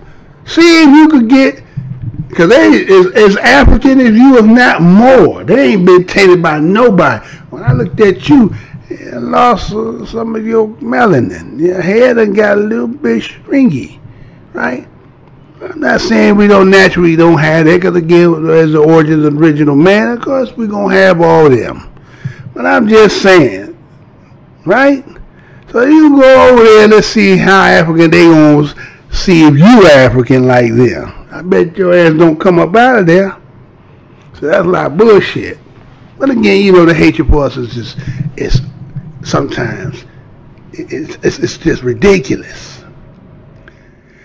So, let's see who all out here. I got a couple people out here. They didn't have a lot of people. I guess everybody's still trying to get some deals at Black Fridays and get ready for Cyber Monday and shit, right? So I guess a lot of y'all getting ready for that. So a lot of people, and plus you got family and doing other things. So it's okay. It's all right.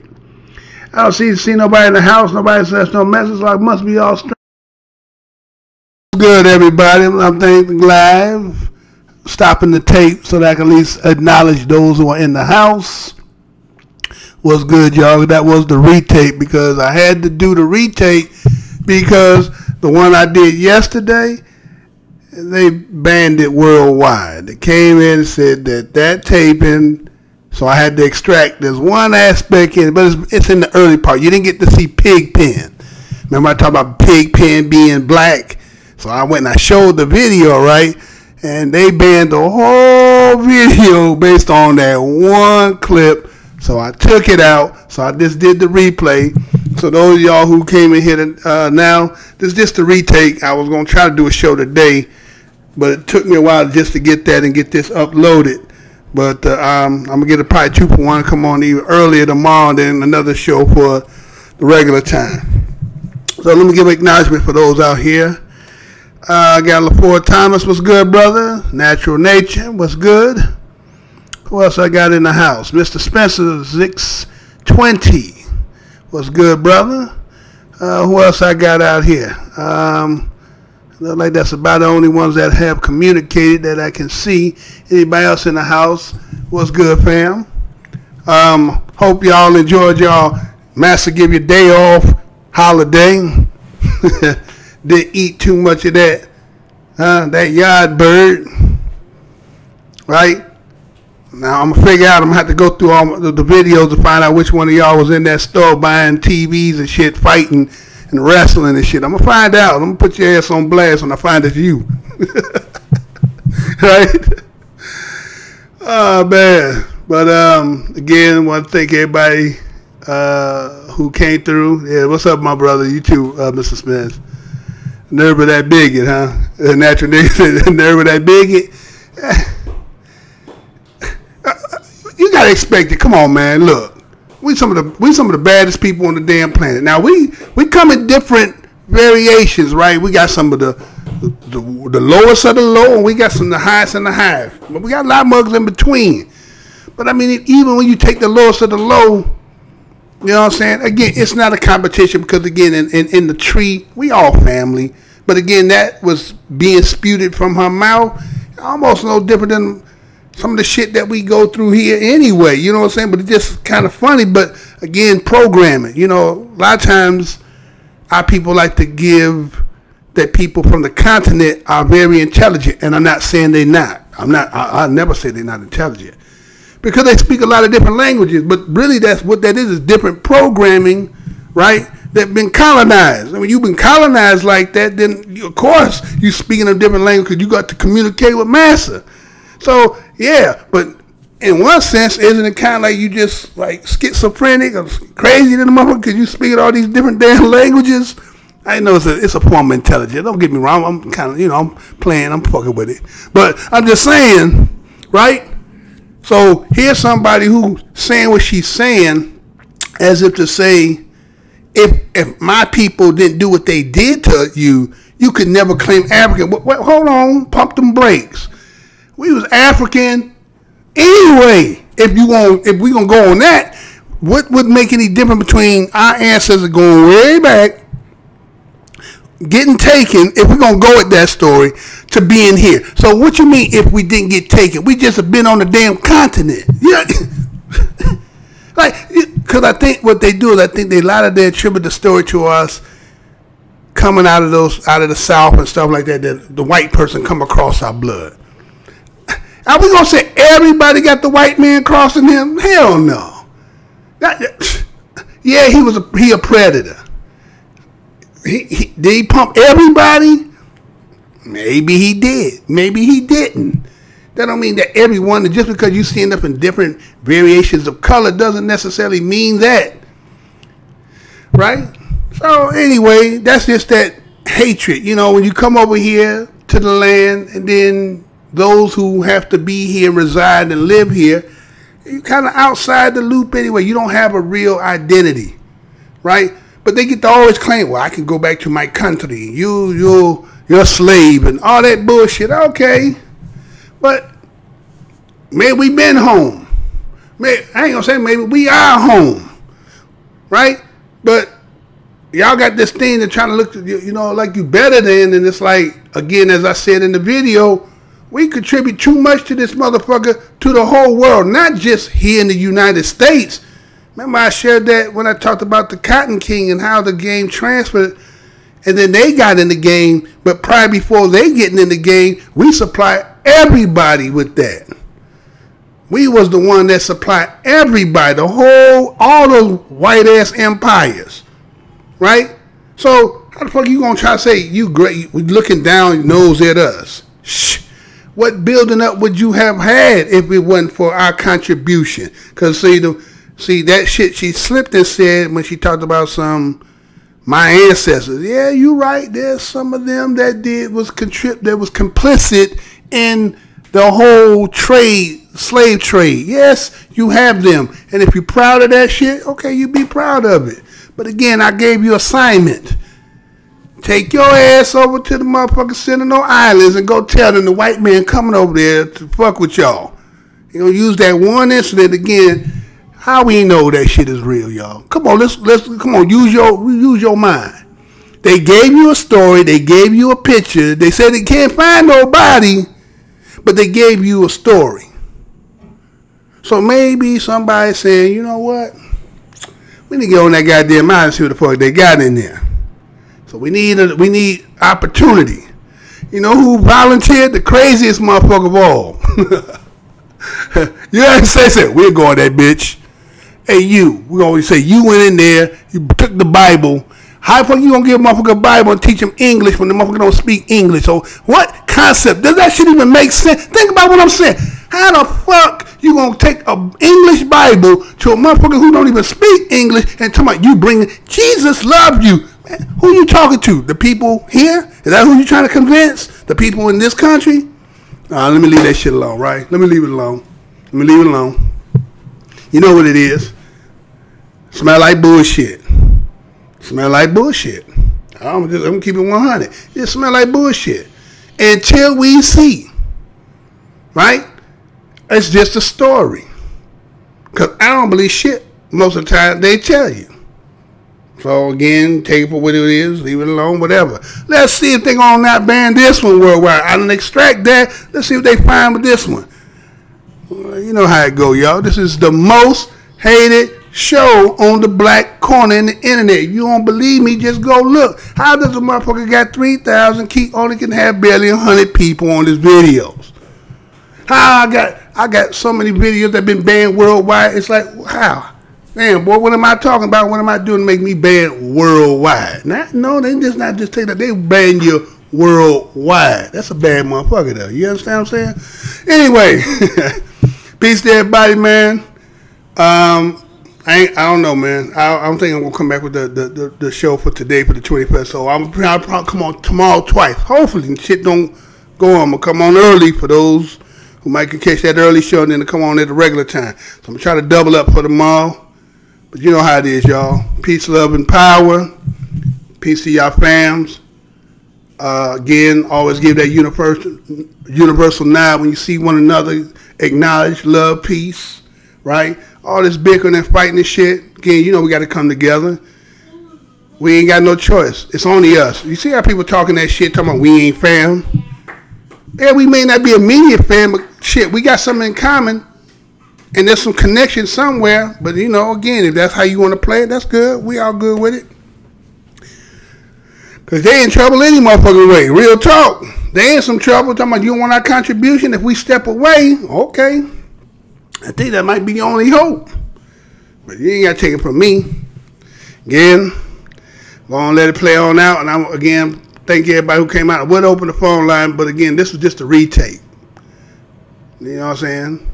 You know how they doing me with that phone. I'm still working on some of that shit, so I get it all together. And peace to you, Natural Nature, too.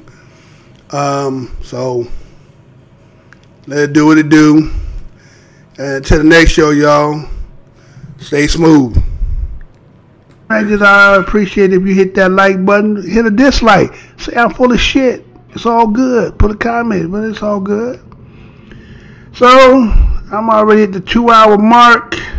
Not gonna do too much else. Just want to come on tonight. So I want to thank everybody who showed up tonight. I want to thank you for your participation just by viewing. Whether you hit the like or dislike, it's all up to you. And till my next show, you know what I say over here, stay black, with love, because then we gonna eat some watermelon. Fuck all the bullshit, right? To the next show, y'all. Stay positive, stay with love, man. Don't let these motherfuckers out here talking that bullshit to us, talking about what we ain't. Shit. I put it to you like this. Without our contribution, now, but you talking about you want us to come over to contribute, right? To help you build. And again, a lot of us have our affinity for the continent. We don't talk that bullshit. But let's just put it like this. Our contribution that we done already gave to this motherfucking place, this world, you gotta think that those who are from here, you know, DOS, the black Americans of this land, our contribution made all the empires stand. That's why they can't pay us. That's why if one start paying, we're going to get everybody got to pay, and even on the continent. So you want to talk about you greater than, or we ain't? Oh, no. Oh, no. We come from the greatest people that was ever produced in this motherfucking world. You better take that to the bank. Again, y'all, love, peace, and power. Till next time. Till the next time. Portions of the following program may be unsuitable for younger or more sensitive viewers. Viewer discretion is advised.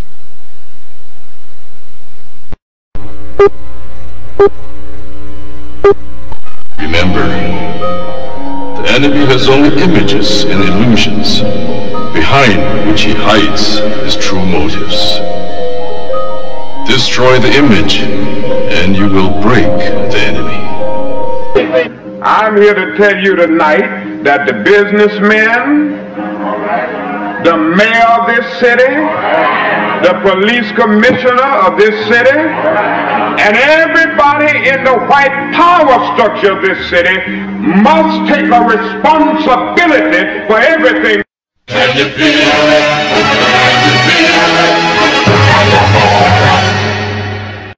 Luther and I, and everyone in this arena tonight, are unified by the same great American values. We're proud of our country. We respect our flag.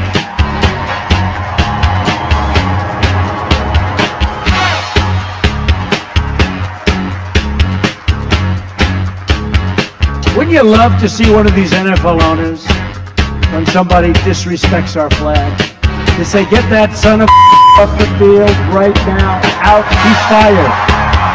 He's fired! Race is when you use your power and influence to subject people into inferiority. Utterances can't be racist. Look around you, man. They own this shit. They own this couch you sitting on, them shoes you got on your feet, this building, this school, this country, you. We're behind enemy lines, dog. So you must first of all remember that this system was not originally designed with black people in mind. And it definitely was not prepared for black people to in the end begin to demand their rights and an equal share in this country which they died for. Hey, and we definitely are not going back to Africa. In the church, we used to sing the song, "Good news, the chariot is coming." While you sit here today, knowing that you have come to hear good news, you must realize in advance what good news for you might be bad news for somebody else. What good news for the sheep might be bad news for the world. They say, oh, things are getting so much better for you. In 1849, they was hitting blacks on the head 100 times a day. In 1990, they hit them 48 times a day. Isn't it better? Oh, it's got to be better. You're saying 52 gold. The only purpose of most black Americans on earth today is to destroy. I think it's noble. Italians love Italians. When Irish love Irish. But when a nigga loves a nigga, it's an unpardonable sin. They have blood in their hands. When we say they have blood in their hands, we are not saying him, George Bezos, went and killed, but white people colonized us. They They dispersed us. They enslaved our people. They sucked our economy dry. They are still sucking it dry even today. That's white people, Tony Blair, George Bush, Napoleon Bonaparte, Leopold, Adolf Hitler, Benjamin Netanyahu, all white people, they are the same. They are racist and they are full of hate. I've been waiting for you. You have many questions, and though the process has altered your consciousness, you remain irrevocably human.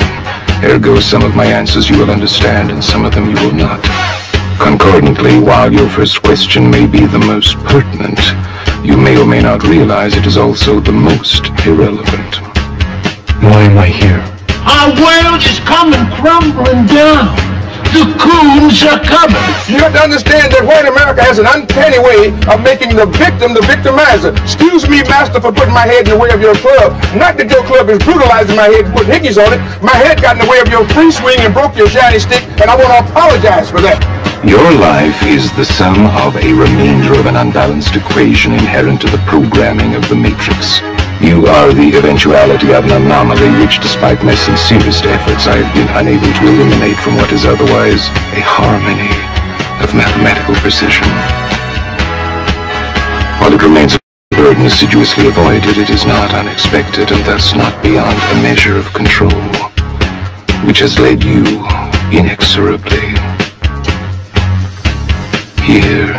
There are more connections in the human body than there are stars in the galaxy. We possess a gigantic network of information to which we have almost no access.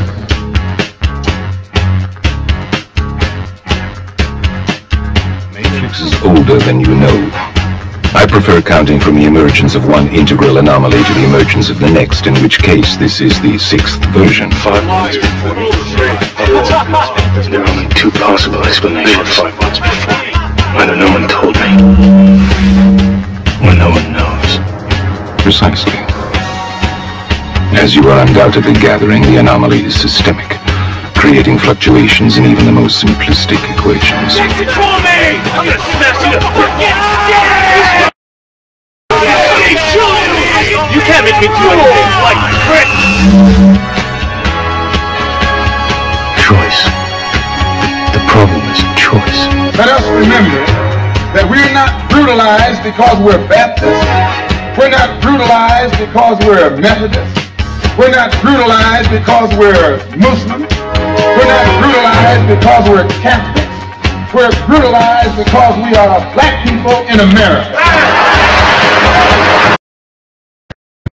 People made him to be what he is. They made him to look evil because that's their role, to make all of us black people to look evil and to hate ourselves. I can't hate you. You're a nigga till you die. If you're a poor nigga, you're a poor nigga. If you're a rich nigga, you're a rich nigga. But you never stop being a nigga. If you get to be educated, you're just an educated nigga. Well, I'm told every day I'm on air that I'm racist because I call out racism. That is maddening to me, and I'm crying about it because it's crazy. So the Honorable Elijah Muhammad is teaching you and I and trying to tell the white man to get this powder keg out of his house. Let the black man from his house. Let the black man have his own house. Let the black man have his own land and his own property. I thought the bitch was white! Damn it! I thought the bitch was white! That's true. I think that white people are so guilty, knowing what they've done to black people, that they feel if the deeds were reversed, they would hate the black man if he had done the same thing to them. So it's actually, it reflects a guilt complex on the part of whites when they ask us, do we hate them? And if you notice, Uncle Sam has formed a habit of going all over the world. He calls it the ugly American or the American image. He thinks that everybody hates him because it's a guilt complex. And if you think that if you are worried about Europeans hating you, and they're your allies and your cousins, well, naturally it would follow for you to think that Negroes in this country would hate you, especially in light of what has been done to black people in this country by white people. Now, check it out. The white ball dominates everything, right? Knocks the shit out the yellow ball, the red ball, right? And the game's over when the white ball drives the black ball completely off the table. But you have to see that all of this is hypocrisy. I love Malcolm. Malcolm called me this Sunday that he died, I was working Basin Street East. He said, Brother Greg, you coming by today? And I said, Malcolm, I love you. And I said, I love you so much, I don't even want to take a chance to be there. He said, what do you mean, Brother Greg? I said, well, I close tonight, Sunday night at Basin Street East.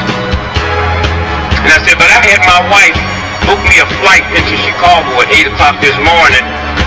And I'm going to Chicago, and I had way beneath my salary, booked me into a college about 10 miles from the airport. And I'm going to go there and speak this afternoon, and I'm going to stay there until they tell me you dead. Because I'm not going to let this government get two of us for the price of one. And I'm going to call Adam Clayton Powell when I finish talking to you and beg him not to come there. Because today, the United States government is going to get you.